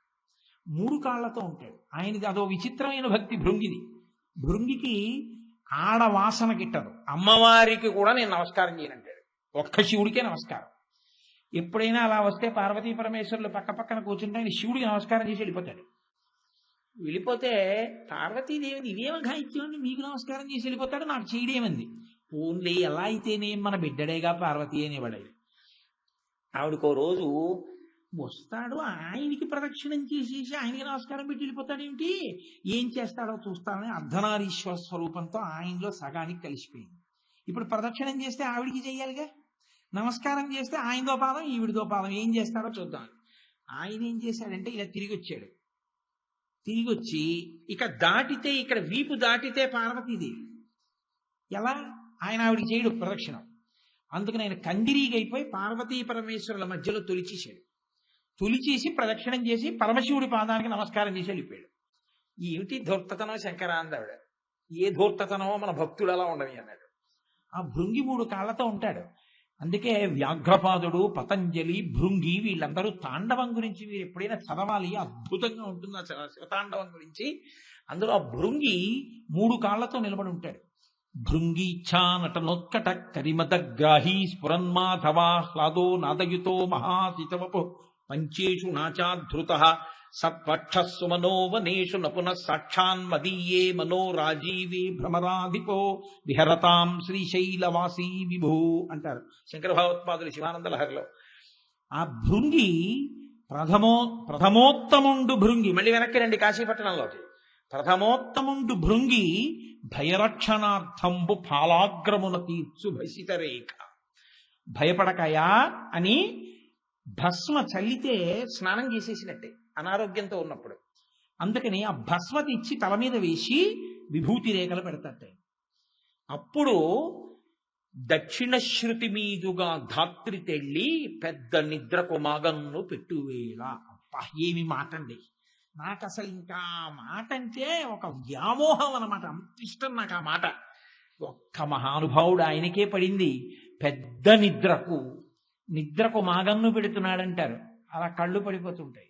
ఆ నిద్రలోంచి లేస్తాడు రేపు పొద్దున్న, ఇది పెద్ద నిద్రకు మాగన్ను పెట్టువేళ. ఇక మళ్ళీ కళ్ళు తెరవడం. ఆ నిద్రలో రెప్ప పడిపోతే ఇక తీయడం ఉండదు, ఆ శరీరాన్ని కాల్చేయవలసింది. అటువంటి పెద్ద నిద్రకు మాగన్ను పెట్టువేళ కళ్ళు పడిపోతుంటే సుగంధిం పుష్టివర్ధనం పాశంచ ఘంటాం ప్రళయహుతవహం సాంకుశం వామభాగే నానాలంకారయుక్తం స్ఫటికమణినిభం పార్వతీశం నమామి. ఆ ఢమరుక చప్పుడవుతుండగా, గంటలు మోగుతుండగా, మంచి సువాసనలు వస్తుండగా శంకరుడు నడిచి వచ్చి ఆఖరి ఊపిరి తీసేటప్పుడు ఆ ప్రాణోత్కరణం అవుతున్న వాడి యొక్క కుడి చెవి మీదకి వంగి ప్రణవాన్ని చెప్తాటప్పుడు. ప్రణవం తారకం, ఎందుకంటే దాటించేస్తుంది ఇంకా సంసార సాగరాన్ని. రామనామం తారకం. రామనామం తారకనామం. రామనామం చెప్పినటువంటి వాడు సంసారాన్ని దాటుతాడు. ప్రణవం తారకం. కాబట్టి ప్రణవం చెప్పించి ఆయన ఆఖరి ఊపిరి ప్రణవం చేసి ఆ జీవిని తనలో కలిపేసుకుంటాడు. కాశీపట్టణంలో అందుకే అన్ని లక్షల మంది వెళ్ళిపోతున్నా ఇంతమందికి శివుడు కుడి చెవిలో ఉపదేశం చేస్తుండగా రామకృష్ణ పరమహంసకి దర్శనమైంది. కాబట్టి పెద్ద నిద్రకు మాగన్ను పెట్టువేళ పంచజనులకు తారక బ్రహ్మ విద్య అభవుడుపదేశమునరించునప్పుడు కాశీ. అటువంటి మహానుభావుడైనటువంటి పరమశివుడు యోగ్యతాయోగ్యతలను కూడా విచారణ చెయ్యకుండా కాశ్యాంతు మరణాన్ముక్తి, కాశీలో చచ్చిపోతే మోక్షం ఇచ్చేస్తాను రా స్వామి నువ్వు అన్నావు, కానీ కలియుగం కొడుకు మీద, కోడల మీద, కూతురి మీద, అల్లుడి మీద, మనవల మీద, ఊరి మీద, పరిజనం మీద ఎంత వ్యామోహం. అన్నీ వదిలిపెట్టి కాశీ వెళ్ళిపోతామా? వెళ్ళిపోయి కాశీలో ఉంటామా? ఎక్కడ కుదురుతుంది? ఇంకొక మాట చెప్పండి. ఆయన అన్నాడు స్మరణాత్ అరుణాచలే. అరుణాచలాన్ని స్మరించగలవా? అరుణాచల క్షేత్రానికి వెళ్ళి, అందుకే స్కాంద పురాణంలో ఒక మాట చెప్తారు, జీవి యొక్క యాత్రని విభాగం చేస్తారు గీత పీసి. ఎలా చేస్తారంటే అరుణాచల ప్రవేశాత్ పూర్వము జీవుడు అరుణాచల ప్రవేశానంతరము అరుణాచల క్షేత్రానికి వెళ్ళాడా ఎప్పుడైనా? అరుణాచలం వెడితే తర్వాత జీవయాత్ర, అరుణాచలం వెళ్ళక ముందు జీవయాత్ర. అంటే అరుణాచలంలోకి వెళ్ళాలంటేనే అంత పుణ్యము శివుని యొక్క అనుగ్రహము ఉంటే తప్ప అరుణాచలంలోకి వెళ్ళలేరు. అటువంటి అరుణాచలంలోకి నువ్వు ఒకసారి వెడితే స్మరణాత్ అంతా నువ్వు స్మరణ చేయగలవు. లేదా నువ్వు వెళ్ళకపోయినా అరుణాచల శివ అరుణాచల శివ అరుణాచల శివ అరుణ శివ అనుకోగలవు కదా. ఆ స్మరణ చేస్తే పెద్దల దగ్గర విని తలుచుకున్నా నేను నీకు మోక్షం ఇస్తాను. రోజు ఒకసారి అనుకోగలవా అరుణాచలం అరుణాచలం అరుణాచలం అని? అనుకుంటే మోక్షం ఇస్తాను. ఇది ఆయన యొక్క ఔదార్యం. ఇలా మోక్షం ఇస్తానని ముందుకొచ్చేవాడెవరుంటాడు? ఎంతమంది ఎన్నెన్ని పాపాలు చేసి ఇంకా ఎన్ని కోట్ల జన్మలెత్తవలసినటువంటి జీవులు. ఏమంటే జన్మ ఎత్తితే మీకేమిటండి అంత కష్టం అని అడగచ్చు మీరు. ఏమవుతుంది జన్మ ఎత్తితే? మనిషి కాదు తొండ, మనిషి కాదు బల్లి, మనిషి కాదు పిల్లి, మనిషి కాదు జింక, మనిషి కాదు జిరాఫీ. మీకేమిటి బాధ? మరణము బలవన్మరణము తరివి తరివి చంపేస్తాయి, కొట్టి చంపేస్తాయి, కురికి చంపేస్తాయి, వల వేసి చంపేస్తారు, పొడిచి చంపేస్తారు. మీరు చూడండి అరణ్యంలో ఒక జింక ఉంటుంది, అవి అన్నీ కలిపి గుంపుగా పచ్చగడ్డి తింటుంటాయి. ఒక పులి తరిమి తరిమి తరిమి తరిమి ముందు రెండు కాళ్ళు ఎత్తి పంజా పెట్టి కొట్టి ఆక్రమించి నోటితో పట్టుకుని పారిపోతుంది. ఒక్క మనుష్యుడు సాధన చేసి చేసి చేసి చేసి ఈశ్వరుణ్ణి స్మరిస్తూ వెళ్ళగలడు కాదు. అందుకని మనుష్య జన్మ యొక్క ఉత్కృష్టతది. అందుకని జన్మ దగ్గర భయపడతారు కిందకి వెళ్ళడానికి. అది భక్తి కలిగిన ఉపాధి అనుకోండి, అప్పుడు ఇంకా దాంతో వచ్చిన ఇబ్బంది ఏం లేదు. పరమభక్తి కలిగినటువంటి ఉపాధి అయితే ఒక్కొక్కసారి మనుష్యుడి కన్నా అవే గొప్పవి. కొండలు లేవు, చాలా గొప్పవి ఈశ్వరుని తల మీద పెట్టుకున్నవి. భద్రాచలం లేదు, రామచంద్రమూర్తి అవతార పరిసమాప్తి తర్వాత రామచంద్రమూర్తిని తీసుకొచ్చి కూర్చోబెట్టాడు. వామాంక స్థిత జానకీ పరిల సత్కోదండ దండంకరే చక్రం చోద్భకరేణ బాహుయుగలే శంఖం శరం దక్షిణే బిభ్రాణంజలజాత పత్రనయనం భద్రాద్రి మూర్ధ్ని స్థితం కేయూరాది విభూషితం రఘుపతిం సౌమిత్రి యుక్తం భజే.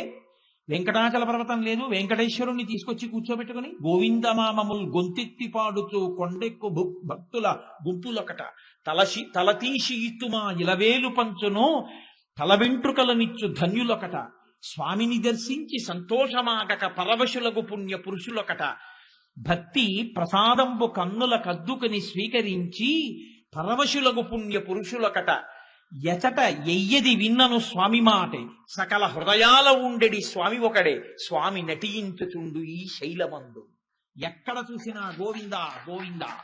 ఆ వెంకటాచల పర్వతం అంత గొప్పదవలా? ఒక సాలెపురుగు, ఒక పాము, ఒక ఏనుగు అంత గొప్పవలా?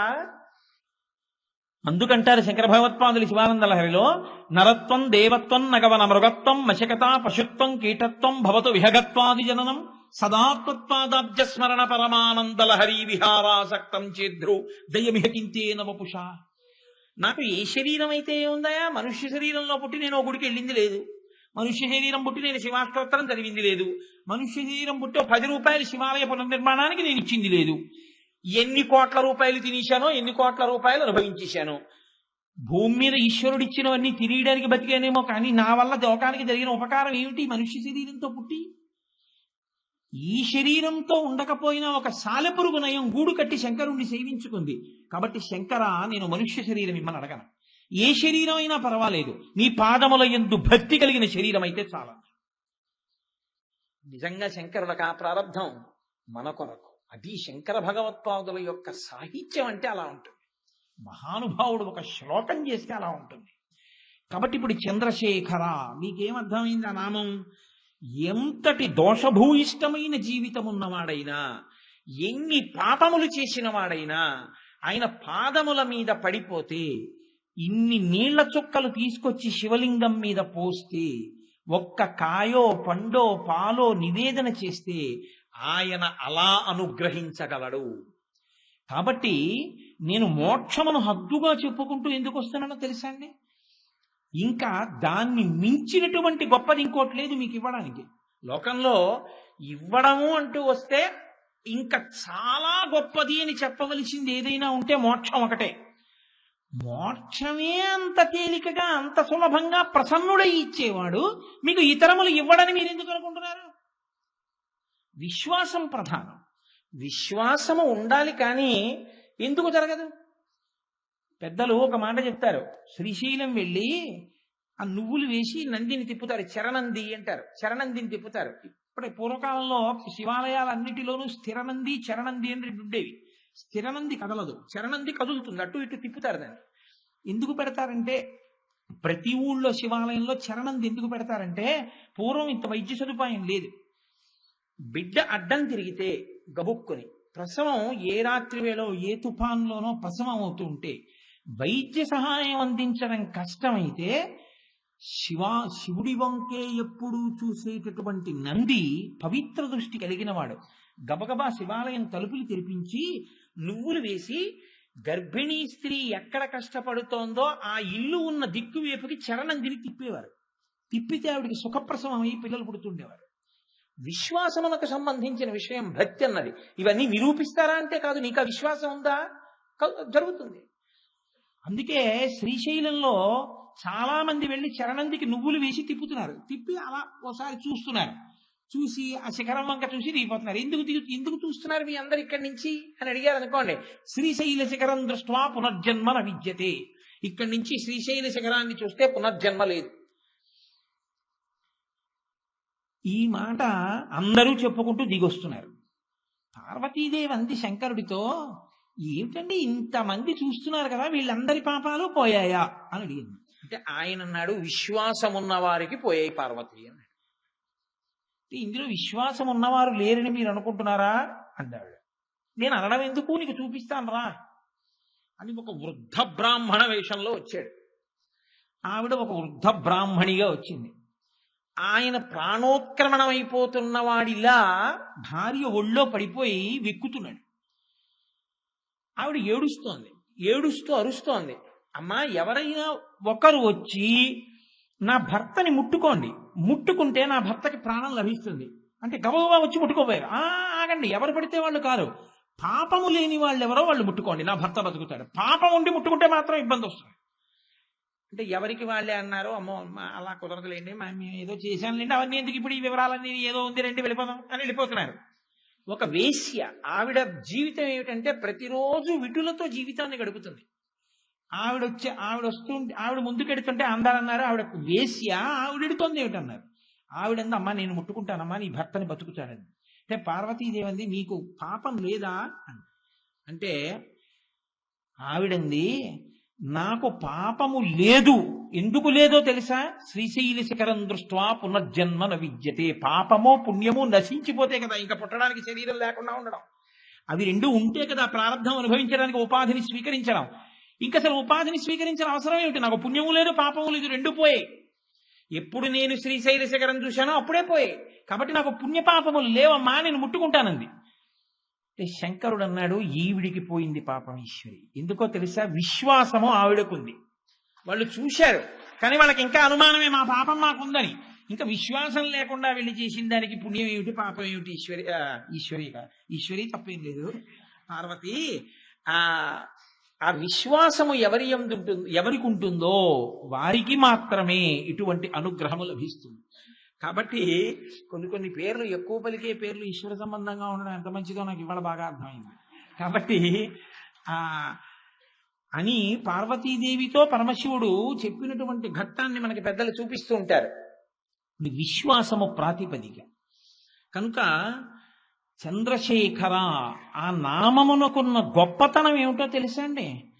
ఆయనని పెట్టుకున్నాడు కాబట్టి మనని ఎందుకు పెట్టుకోడు? తండ్రిని మించిన కొడుకు వినాయకుడు. తండ్రి గారు ఇంకా ఏం చేశాడంటే ఆయన్ని తీసి పెట్టుకున్నాడు తల మీద. వినాయకుడైతే ఏమిటో తెలుసా అండి? సరే ఇవాళ మనం చదివే కథలన్నీ అదో రకం కథలు అనుకోండి. వినాయకుడు వినాయక చవితి నాడు అన్ని లోకములు తిరుగుతూ చంద్రలోకానికి కూడా వెళ్ళాడు. చంద్రుడికి చిన్న అతిశయం ఒకటి ఉంది.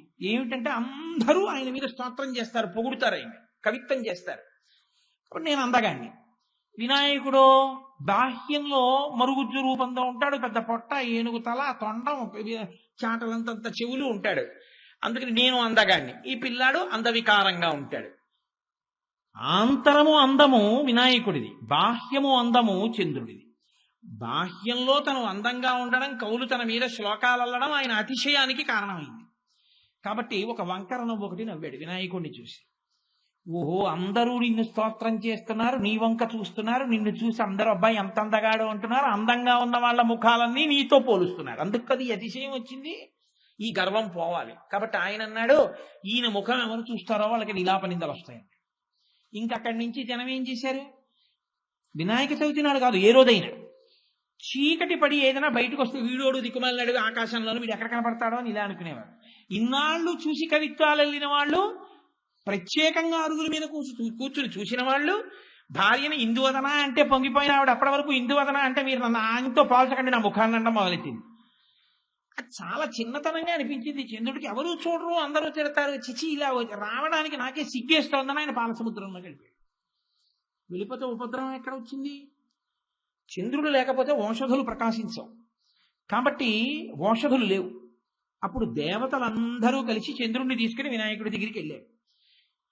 వెడితే వాళ్ళు అన్నారు, అయ్యా చంద్రుడు లేకపోతే ఓషధులు లేవు, ఆయన వచ్చి కూర్చుందామంటే అందరూ నింద చేస్తే పాపం ఆయనకి సిగ్గుగా ఉంది, నువ్వేమో ఆయన ముఖం చూస్తే నీలాప నిందలు వస్తాయంటున్నావు, అందుకని జనం చూడటం లేదు, మీరే అనుగ్రహించాలా అయిందంటే ఈ చంద్రుడు వచ్చి గభాల వినాయకుడి కాళ్ళ మీద పడిపోయాడు.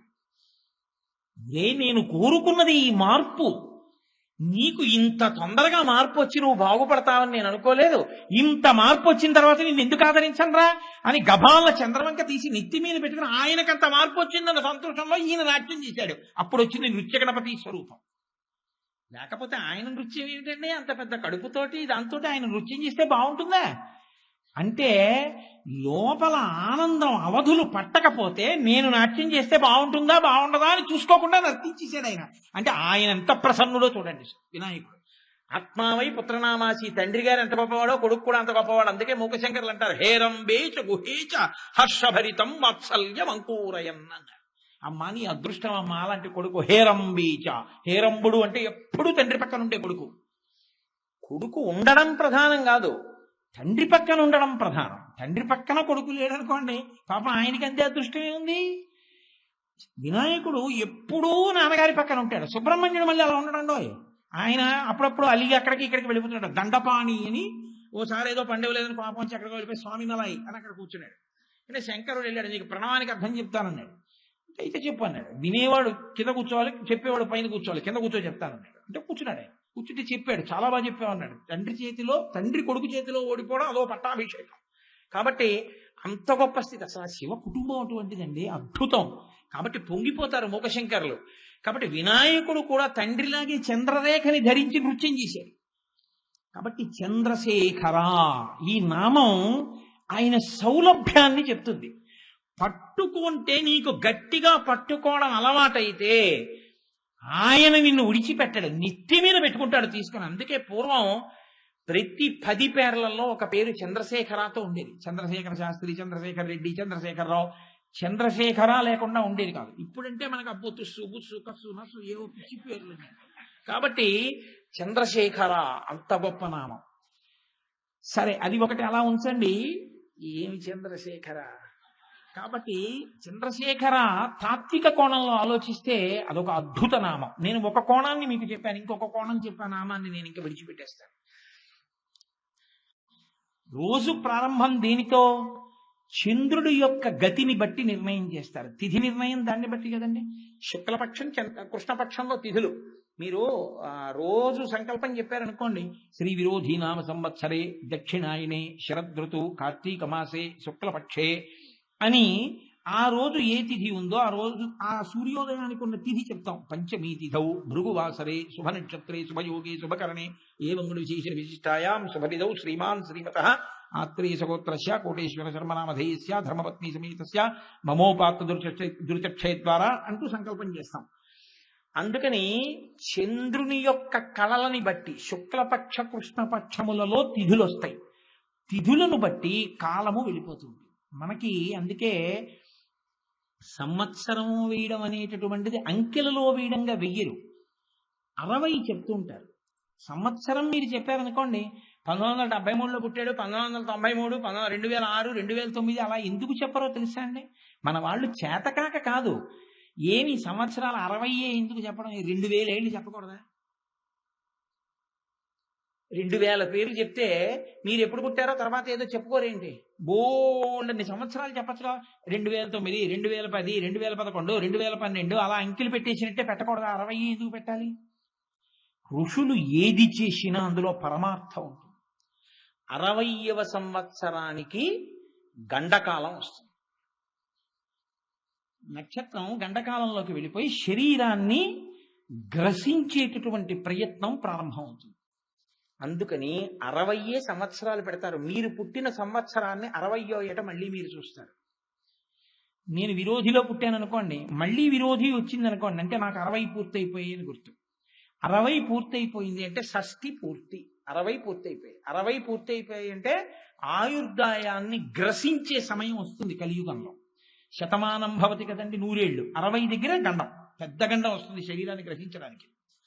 దీన్ని తొలగించడానికి మార్గం ఏమి? అందుకని మళ్ళీ మంటపాలు వేస్తారు. నక్షత్రాలు వాటన్నిటితోటి మంటపం వేసి కడుపున పుట్టిన బిడ్డలు అడగాలి. అప్పుడు ఇక నేను బతకాలని ఆయన కోరుకోడు. ఎందుకంటే 60 అంటే అప్పటికి మనవాడు వచ్చేస్తాడు. ఎవరు అడగాలి? మా ఇంట్లో శుభలేఖ మా నాన్నగారి పేరు మీదే రావాలి. మా ఇంట్లో ఇంకా నీరాజనం సింహాసనానికి మా నాన్నగారే ఇవ్వాలి. మా నాన్నగారు మాకు ఇంకా అలా చక్కగా అన్ని చెప్తూ మా నాన్నగారు ఆయుర్దాయంతో ఆరోగ్యంతో ఉండాలి. అంతేకాని ఏదో మనవడు పుట్టేశాడు కదా అని చెప్పేసి మా నాన్నగారి శరీరం పడిపోవడానికి వీల్లేదు. మహానుభావుడు ఆయన ఉన్నంత కాలమే మాకు ఈ ఐశ్వర్యం. కాబట్టి మా నాన్నగారు ఉండాలి అని కడుపున బిడ్డలు పుట్టిన బిడ్డలు కోరుకోవాలి. గురువు గారి దగ్గర గురువు గారి వాక్కుల చేత అనుగ్రహాన్ని పొందిన శిష్యులు కడుపున పుట్టిన బిడ్డలే కనుక శిష్యులు కోరుకోవాలి. షష్ఠి పూర్తి తండ్రి తాను చేసుకోడు. తన డబ్బుతో తాను చేసుకున్నది షష్ఠి పూర్తి కాదు. తన బిడ్డలు తన శిష్యులు చేస్తారు షష్ఠి పూర్తి. అలా చేస్తే కాదనడం గురువు గారికి మర్యాద కాదు. అలా అనకూడదు గురువు గారు. కాబట్టి ఇప్పుడు వాళ్ళు శతఛిద్రాభిషేకం చేస్తారు. చిన్నపిల్లలు కూడా వచ్చి పళ్ళెం పెట్టి నీళ్లు పోస్తారు. నాన్నగారు మీరు ఇంకా జీవించాలని. మళ్ళీ 75 దాటిపోతుంటే సహస్రచంద్ర దర్శనోత్సవం చేస్తారు. తర్వాత శతమానం భవతి. కనుక 60 సంవత్సరాలు పెట్టడానికి కారణం అది. మళ్ళీ సంవత్సరం 2 కింద విడగొట్టేస్తారు. దక్షిణాయనము, ఉత్తరాయణము. ఏమిటి ఆయనం? ఆయనము అంటే కదలిక. ఆయనము అంటే కదలిక. రామాయణము అంటే రాముని కదలిక. కోటేశ్వరాయనము అని ఉండదు. ఎందుకు ఉండదు? అందరూ ఎలా నడుస్తారో నేను అలాగే నడుస్తాను. ఎలా నడుస్తానో నడవాలంటే ఒకటే, 2 కాళ్ళు ఉండాలి. 2 కాళ్ళు లేవనుకోండి, ఒక కాలే ఉంటే అది కుంటి నడక. ఒక కాలు మీదే ఆధారం మోపుకోగలరు, 2వ కాలు సహకరించలేదు. కాబట్టి కుంటి నడక అంటారు. 2 కాళ్ళు ఉంటే ఒక కాలు మీద బరువు పెట్టి 2వ కాలు ఎత్తి ముందుకేసి మళ్ళీ వెనక కాలు మించి బరువు తీసి పక్కకి తీస్తాడు. అది గమనము, కదలిక. రామాయణము, రాముడు కూడా కదులుతాడు. ఎలా కదులుతాడు? 2 కాళ్ళ మీద కదలడం. సత్యము ధర్మము రెండిటి మీద కదులుతాడు. రాముడి కదలికలన్నీ సత్యధర్మముల యొక్క కదలికలే. అందుకని రామాయణము, ఉత్తరాయణము, దక్షిణాయనము. దక్షిణాయనమంతా ఉపాసనాకాలం, ఉత్తరాయణమంతా సిద్ధికాలం. అందుకే దక్షిణాయనంలో విష్ణుమూర్తి పడుకుంటారంటే ఎవరెవరు మనసులో ఎంత భక్తితో ఉన్నారో ఆయన చూస్తారు. కాబట్టి దక్షిణాయనము, ఉత్తరాయణము 6 నెలలు ఇది, 6 నెలలు అది. ఈ దక్షిణాయనం ప్రారంభం ఎప్పుడు? ఆషాఢమాసం దగ్గర ప్రారంభం అవుతుంది. అక్కడి నుంచి కొన్నాళ్ళు చైత్రమాసం దగ్గరికి వచ్చేటప్పటికి ఉత్తరాయణం ప్రారంభం అవుతుంది. మళ్ళీ అదో గమ్మత్. అలా ఎందుకు విడగొట్టారు? చైత్రమాసంతో మొదలుపెట్టి దక్షిణాయనం ఎందుకు పెట్టలేదు అంటే మళ్ళీ పెద్ద పరిశీలన. ఇప్పుడు దాని జోలికి పెడితే అయ్య పనే. అందుకని అలా వినండి చాలు. దక్షిణాయనము, ఉత్తరాయణము. ఇప్పుడు ఈ 6 నెలల దక్షిణాయనం, 6 నెలల ఉత్తరాయణం మళ్ళీ దేని మీద ఆధారపడ్డాయి? నెల దేని మీద ఆధారపడింది? 2 పక్షాలు, కృష్ణపక్షం, శుక్లపక్షం. 2 పక్షాలు దేని మీద ఆధారపడ్డాయి? చంద్రుడి యొక్క కళలు తగ్గడం, కళలు పెరగడం. ఇప్పుడు కాలము కదలిక దేని మీదకి వచ్చి నిలబడింది? చంద్రుడి మీద నిలబడింది. ఇప్పుడు ఆ చంద్రుడు పరమశివుడికి ఆభరణం, సిగదండ. అంటే కాలములో జీవులన్నీ పడిపోతాయి. అన్ని జీవులు పడిపోతుంటే పడకుండా నిలబడగలిగిన వాడెవరు? ఆయన ఒక్కడే. ఆయన పడడం, ఆయన మృత్యుంజయుడు. ఇవన్నీ పడిపోతుంటే లయమైపోతుంటాయి. మళ్ళీ కొత్త బొమ్మలు చేసి మళ్ళీ తీసుకొస్తుంటాడు. సృష్టి వాటిని కొంతకాలం ఉంచుతాడు. స్థితి, డేట్ ఆఫ్ బర్త్ కి డేట్ ఆఫ్ డెత్ కి మధ్యలో ఉన్నది స్థితి అని మనం అనుకుంటాం. భాగవతం చమత్కారమైన మాట చెప్పింది. జీవితం అనగా ఏమి అన్నదానికి ఏం చెప్పిందో తెలుసా అండి? నీవు చేసిన సంకల్పములలో సిద్ధించినప్పుడు నువ్వు పొందిన సుఖము ప్లస్ నీవు సంకల్పములు చేసినప్పుడు తీరనప్పుడు నువ్వు ఏడ్చిన ఏడుపు ప్లస్ సంకల్ప వికల్పములు కలగడానికి అవకాశం లేకుండా నీ మనసు ఆత్మలోకి విడిపోయి పడుకున్న స్థితి ఈజ్ ఈక్వల్ టు జీవితము. అంతే. ఎంత చమత్కారం చూడండి. ఏమిటి జీవితం? రేపు మా అమ్మాయి వస్తే బాగుండు అనుకున్నాను అనుకోండి, మా అమ్మాయి వచ్చింది అనుకోండి సుఖం. మా అమ్మాయి వస్తే బాగుండు రాలేదనుకోండి దుఃఖం. కాబట్టి సుఖము ప్లస్ దుఃఖము. ఓ రోజులో అన్ని సుఖాలు ఉండవుగా, కొన్ని దుఃఖాలు ఉంటాయి. 11 అయిపోయింది, ఇంకా సంకల్పం లేదు వికల్పం లేదు, మనసు నిద్రపోయింది, ఆత్మలోకి పోయింది, ఏమీ తెలియదు, పడుకున్నాడు. ప్లస్ అది ఈజ్ ఈక్వల్ టు జీవితము. కాకుండా ఇంకేమైనా ఉంది ఏంటి? ఇంకేముంది? అదే జీవితం. అలా ఉండకు. వీటిని దాటు. వీటిని దాటడము వైరాగ్యం. సంకల్ప వికల్పాతీత స్థితి యందు నిలబడగలడం. ఇది కావాలని కోరిక లేదు, ఇది ఇలా ఉందేమని దాని మీద వ్యగ్రత లేదు. అలా ఉండగలిగితే వైరాగ్యం. అంటే మనస్సు మీద ఉంటుంది వైరాగ్యం, శరీరానికి సంబంధించింది కాదు. అది చెప్పడానికి ఆ కోణంలో వస్తారు మళ్ళీ. కాబట్టి ఇప్పుడు కాలాతీతుడు, కాలమునకు ఆయన లొంగడు, కాలమాయనకి ఆభరణము. ఆయన ఎంత కాలం అనుగ్రహిస్తాడో అంత కాలము ఆ చంద్రుడు పెరుగుతూ తరుగుతూ పెరుగుతూ తరుగుతూ ఉంటాడు. ఒకప్పుడు ఆయన అంటాడు ఇక అవసరం లేదంటాడు, సమస్త జగత్తుని తనలోకి తీసేసుకుంటాడు. అప్పుడు ఇక లోకం అనేటటువంటిది ఏమి ఉండదు, మహాప్రళయము అంటారు. మహాప్రళయమునందు సమస్తాన్ని ఈశ్వరుడు గ్రసిస్తాడు అని. గ్రసించుట అంటే ఏమిటో తెలుసా? కష్టపడి చంపేయడం అలాంటి పిచ్చి పనులు కావు. గ్రసించడం అంటే ఇది పెద్ద నవలడం ఏంటి అని చాలా తేలికగా పంటిని ఉపయోగించవలసిన అవసరం లేకుండా.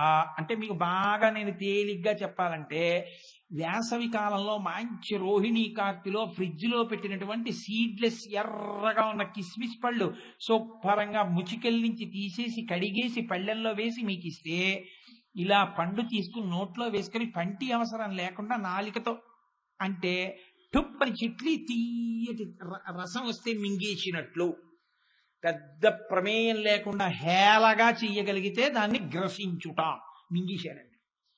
ఈశ్వరుడు ఈ జగత్తులన్నింటినీ గ్రసించేస్తాడు. మహాగ్రాస మహాసన అనందుకు లలితా సహస్రంలో మహాగ్రాస, ఆవిడ అలా గ్రసిస్తుంది, అలా తీసుకుంటుంది శివశక్తి. కాబట్టి తత్వ పరిశీలనం చేస్తే అన్ని ఒకటిలోకే వచ్చేస్తాయి. ఈ శక్తి ఆయనది, ఆయన మాత్రం అలాగే ఉంటాడు. ఇప్పుడు దానివల్ల మీకేమిటి ఉపయోగం? ఇక మళ్ళీ కాలంలో పుట్టవలసిన అవసరం లేకుండా. రెండోది నేను అనక్కర్లా, మళ్ళీ పుట్టుక లేదు అంటే ఇంకోటి ఏమిటి లేదు, మళ్ళీ చావు లేదు కదండి. పుడితే కదా చావు, పుడితే చావు తప్ప పుట్టని వాడికి చావు ఎక్కడుంది? కాబట్టి ఎన్ని చావులు మిగిలి ఉంటాయి? ఒక్కటే చావు మిగిలి ఉంటుంది. ఈ జన్మలో చావు ఒకటే చావు, ఇదే చిట్ట చివరి చావు. అందుకే పరమశివుడి దగ్గరికి వెళ్ళి ఒక గడుసుకవి అన్నాడు, ఈశ్వరా నేను ఇదే చిట్ట చివరి నమస్కారం నీకు అన్నాడు. ఎందుకని? గత జన్మలలో నమస్కరించలేదు కాబట్టి చిత్తశుద్ధితో ఇప్పుడు పుట్టాను. ఇప్పుడు చిత్తశుద్ధితో నమస్కరిస్తున్నాను కాబట్టి ఇక నేను పుట్టాను. కాబట్టి ఇదే నా చివరి నమస్కారం. అంటే ఒక నమస్కారమే పుట్టకుండా చేయించగలదు ఆయన దగ్గర, చిత్తశుద్ధితో నిలబడగలిగితే. అంతటి సులభుడు కాలాతీతుణ్ణి నిన్ను చెయ్యగలడు, ఇక మళ్ళీ పుట్టకుండా చెయ్యగలడు. పునరపి జననం పునరపి మరణం పునరపి జననీ జఠరే శయనం దిహ సంసారే బహుదుస్తారే కృపయాపారే పాహిమురారే. మళ్ళీ పుట్టడం మళ్ళీ చావడం, మళ్ళీ పుట్టడం మళ్ళీ చావడం, ఈ రెండు పెద్ద ప్రయాస. ఎంత కష్టమో! పుట్టడం ఎంత కష్టమో చావడం అంత కష్టం. చావడం ఎంత కష్టమో పుట్టడం అంత కష్టం. ఇప్పుడు నేను ఆ ప్రక్రియ అంతా చెప్పడం సాధ్యమయ్యే విషయం కాదు, కానీ అసలు పుట్టడం మీరు చదివితే వణికిపోతారు. అయ్య బాబోయ్, చావడమే తేలికేమోరా అనిపిస్తుంది. అంత కష్టం పుట్టుక. పుట్టుకలో అంత కష్టం, మరణంలో అంత కష్టం. కానీ చిత్రం ఏమిటంటే నాకెందుకు వస్తుందండి అని కలిపేస్తాడు. అసలు మీకు వేదాంతంలో చాలా విచిత్రం ఏమిటో తెలుసా అండి? The moment you accept the death, sooner you become a పుణ్యపురుష. మీరు మరణము ఉంది అని అంగీకరించిన ఉత్తర క్షణంలో మీ పాప జీవనము ఆగిపోతుంది. ఎందుకో తెలుసా అండి? ఒకరికి జవాబుదారి ఇది వెళ్ళిపోతుందండి అని అంగీకరించగలిగాడు అనుకోండి, ఎస్ వెళ్తుందండి, ఇది మా తాతగారు వెళ్ళారు, మా నాన్నగారు వెళ్ళారు, ఇది కూడా వెళ్ళిపోతుంది, ఉండదు.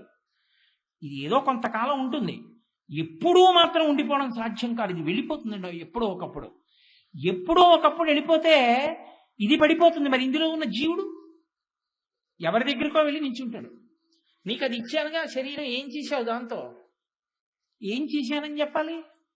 వాక్ ఇచ్చానే, మాట ఇచ్చాను, భగవన్నామని చెప్పగలవు. ఎన్ని మాటలు చదివావు విష్ణు సహస్రం, ఎన్ని మాటలు చదివావు శివ సహస్రం, ఎన్ని మాటలు చదివావు శివాష్టోత్తరం, ఎన్ని మాటలు వెళ్ళావు గుళ్ళోకి, ఎన్ని మాటలు తలుచుకున్నావు నన్ను, ఎన్ని మాటలు ఇలా చూపించి నేనన్నావు, ఎన్ని మాటలు నేను చెప్పిన మాట దాటి ప్రవర్తించావు. ఈ పాటి దానికి నీకు మళ్ళీ ఇదెందుకు, ఇంకోటి ఇస్తున్నాను వెళ్ళు అంటే అప్పుడేమైపోవాలి అన్న భయం ఉందనుకోండి, అమ్మో బాబాయ్ వాడికి లెక్క చెప్పాలి, ఎందుకు వచ్చిందండి బాబు, ఇక్కడే అక్కర్లేనివన్నీ తీసుకొస్తే వెనక పంచుకునే వాళ్ళు వేరే ఉంటారు, తర్వాత నేను పడాలి యాతనంతాను, నాకు వద్దండి అంటాడు కదండి. ఈ మనుజేశ్వరాధములకిచ్చి పురమ్ములు వాహనమ్ములు సొమ్ములు కొన్ని పుచ్చుకొని సొక్కి శరీరము వాసి కాలుచే సమ్మెటమాటలంబడక సమ్మతి శ్రీహరికిచ్చి చెప్పే ఈ బమ్మెర పోతరాదొకడు భాగవతంబు జగద్దితంబుగా. ఎవడకు కావాలి నువ్వు ఇచ్చే అగ్రహారాలు, ఎవడకు కావాలి నువ్వు ఇచ్చే బిరుదులు, ఎవడకు కావాలి నువ్వు ఇచ్చే డబ్బు, వెనక వాళ్ళు పంచుకుంటారు.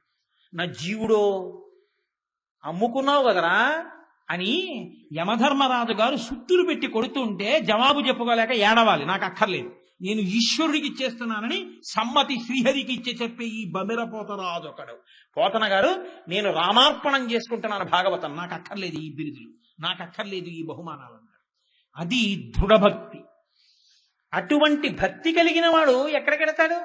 ఈశ్వరుల్లోకి వెళ్ళిపోతాడు, కాలాతీతుడైపోతాడు. అందుకే చంద్రశేఖర శబ్దం లేని ప్రార్థన ఉండదు. ఏనం పాణౌ శిరసి తరుణోల్లాసమేణాంకకండం పార్శ్వే వామే వపుషు తరుణీ దృక్షుకారుణ్యలీలాం భూతిం పాలే స్మితమపి ముఖే గంగామంబక్కపద్దే బిభ్రత్ప్రేమ్నా భువనమఖిలం శ్రీగిరీశ సపాయాత్ సోమోత్తం చతురపరిషదామేష జీవాతురీశః పాశచ్ఛేత్తాపతయుగజుషాం పుల్లమల్లీనికాశః ధ్యేయో దేవ ప్రకటితవధూరూపవామాత్మభాగ శ్రీశైలాగ్రే కలతి వసతాం విశ్వరక్షాధురీణః అంటారు. విశ్వరక్షాధురీణః, ఆయన విశ్వరక్షాధురీణుడు, కాలాతీతుడు, కాలము ఆయనకు సిగదండగా అలంకరించుకున్నవాడు, కాలమును కొలవడానికి ఏది ఉంటుందో దాన్ని పెట్టుకున్నవాడు. అందుకే శంకర భగవత్పాదులు ఒక అమృత భాండం లాంటి శ్లోకం ఒకటి ఇచ్చారు ఈ జాతికి. ఆయుర్నశ్యతి పశ్యతాం ప్రతిదినం యాతి క్షయం యవ్వనం ప్రత్యాయాంతి గతాః పునర్న దివసాః కాలో జగద్భక్షకః లక్ష్మీస్తో యతరంగ భంగ చపలా విద్యుచ్చలం జీవితం తస్మాన్ మాం శరణాగతిం కరుణయా త్వం రక్ష రక్షాధునా. భావం తెలిసి భక్తితో ఒక్క మారు ఈశ్వరుడి మ్రోల చదువుకున్నా చాలు, ఆయన పైకెత్తి పట్టుకుని తొడ మీద కూర్చోబెట్టుకుంటాడు. ఈశ్వరా ఆయుర్నశ్యతి పశ్యతాం ప్రతిదినం యాతి క్షయం యవ్వనం. ఏమిటో అది అంటున్నాను ఇది అంటున్నాను. సూర్యోదయం అయింది సూర్యాస్తమయం అయిందంటే రోజులో సగం అయిపోయింది, చంద్రోదయం అయి చంద్రాస్తమయం అయిందంటే ఇంకో రోజు వెళ్ళిపోయింది. యవ్వనం అయిపోతోంది, వార్ధక్యం అయిపోతోంది. అది సంపాదించాను ఇది సంపాదించాను, ఇవాళ బోనస్ పేమెంట్ అవుతోంది, రేపు పొద్దున జీతాలు వస్తాయి, ఎల్లుండి డిఏ రియర్స్ వస్తాయి, ఆ రోజున వేసి రియర్స్ వస్తాయని లక్ష్మీస్తో యతరంగ భంగ చపలా విద్యుచ్చలం జీవితం. మెరుపు ఎంతసేపు ఉంటుందో అంతసేపు ఉండి ఇది వెళ్ళిపోతోంది, జీవితం అయిపోతోంది. నళినీదళగత జలమతి తరళం తత్వజ్జీవితమతిశయ చపలం విద్యుర్వ్యాధ్యభిమానగ్రస్తం లోకం శోకచ హంత సమస్తం. ఎప్పుడూ దేనికో ఏడుస్తూనే జీవితం గడిపేశాడు, అయిపోయింది. ఈశ్వర ఆయుర్దాయం వెళ్ళిపోతోంది, నేనా తెలుసుకోలేకపోతున్నాను. ఇంకా వచ్చే రోజులు వచ్చే రోజులు వచ్చే రోజులు వచ్చే రోజులు ఏదో మురిసిపోతున్నాను అంతే. డైరీలో ఇది చెప్దాం అది చెప్దాం, ఈ పూజ చేద్దాం ఆ పూజ చేద్దాం, డైరీలో ఒక్కనాడు రాసింది లేదు. ఎప్పుడు డైరీలో పెళ్ళం పుట్టినరోజు, నా పుట్టినరోజు, మా అబ్బాయి పుట్టినరోజు, మా అమ్మాయి పుట్టినరోజు, మా నాన్నగారి తద్దినం, మా అమ్మగారి తద్దినం, లేకపోతే ఏ రోజున హనీమూన్ ఎడదాం, లేకపోతే ఊటీ ఎక్కడికి ఎడదాం, ఇంకో చోటుకి ఎడదాం తప్పించి ఈ రోజు నుంచి ఈ రోజు వరకు 3 రోజులు మౌన దీక్ష, ఈ రోజు నుంచి ఈ రోజు వరకు మౌనంగా 5 రోజుల పాటు పంచాక్షరి జపము, ఈ రోజు నాడు గోసేవ, ఈనాడు 10 మందికి నా దగ్గర ఉన్నటువంటి శాలువాలన్నీ బహూకరణ, ఇలా నేను మార్చేసిందేది నా డైరీలో. ఫలానా రోజు నుంచి ఫలానా రోజు వరకు దీక్షతో ఉపన్యాసములో ఏది అసలు రాసిందేది, చేసిందేది అయిపోతోంది. ఈశ్వర నాకు బుద్ధి కలగట్లేదు. మాకురు ధన జన యవ్వన గర్వం హరతి నిమేషత్కాల సర్వం మాయామయమిదమగిలం హిత్వా బ్రహ్మపదం త్వం ప్రవిశ విదిత్వ. నేనింత అందగాడిని అంటాడు, నేనింత అధికారిని అంటాడు, నేను పరిపాలకుడిని అంటాడు. ఉత్తర క్షణంలో దిక్కులేని పీలుగా.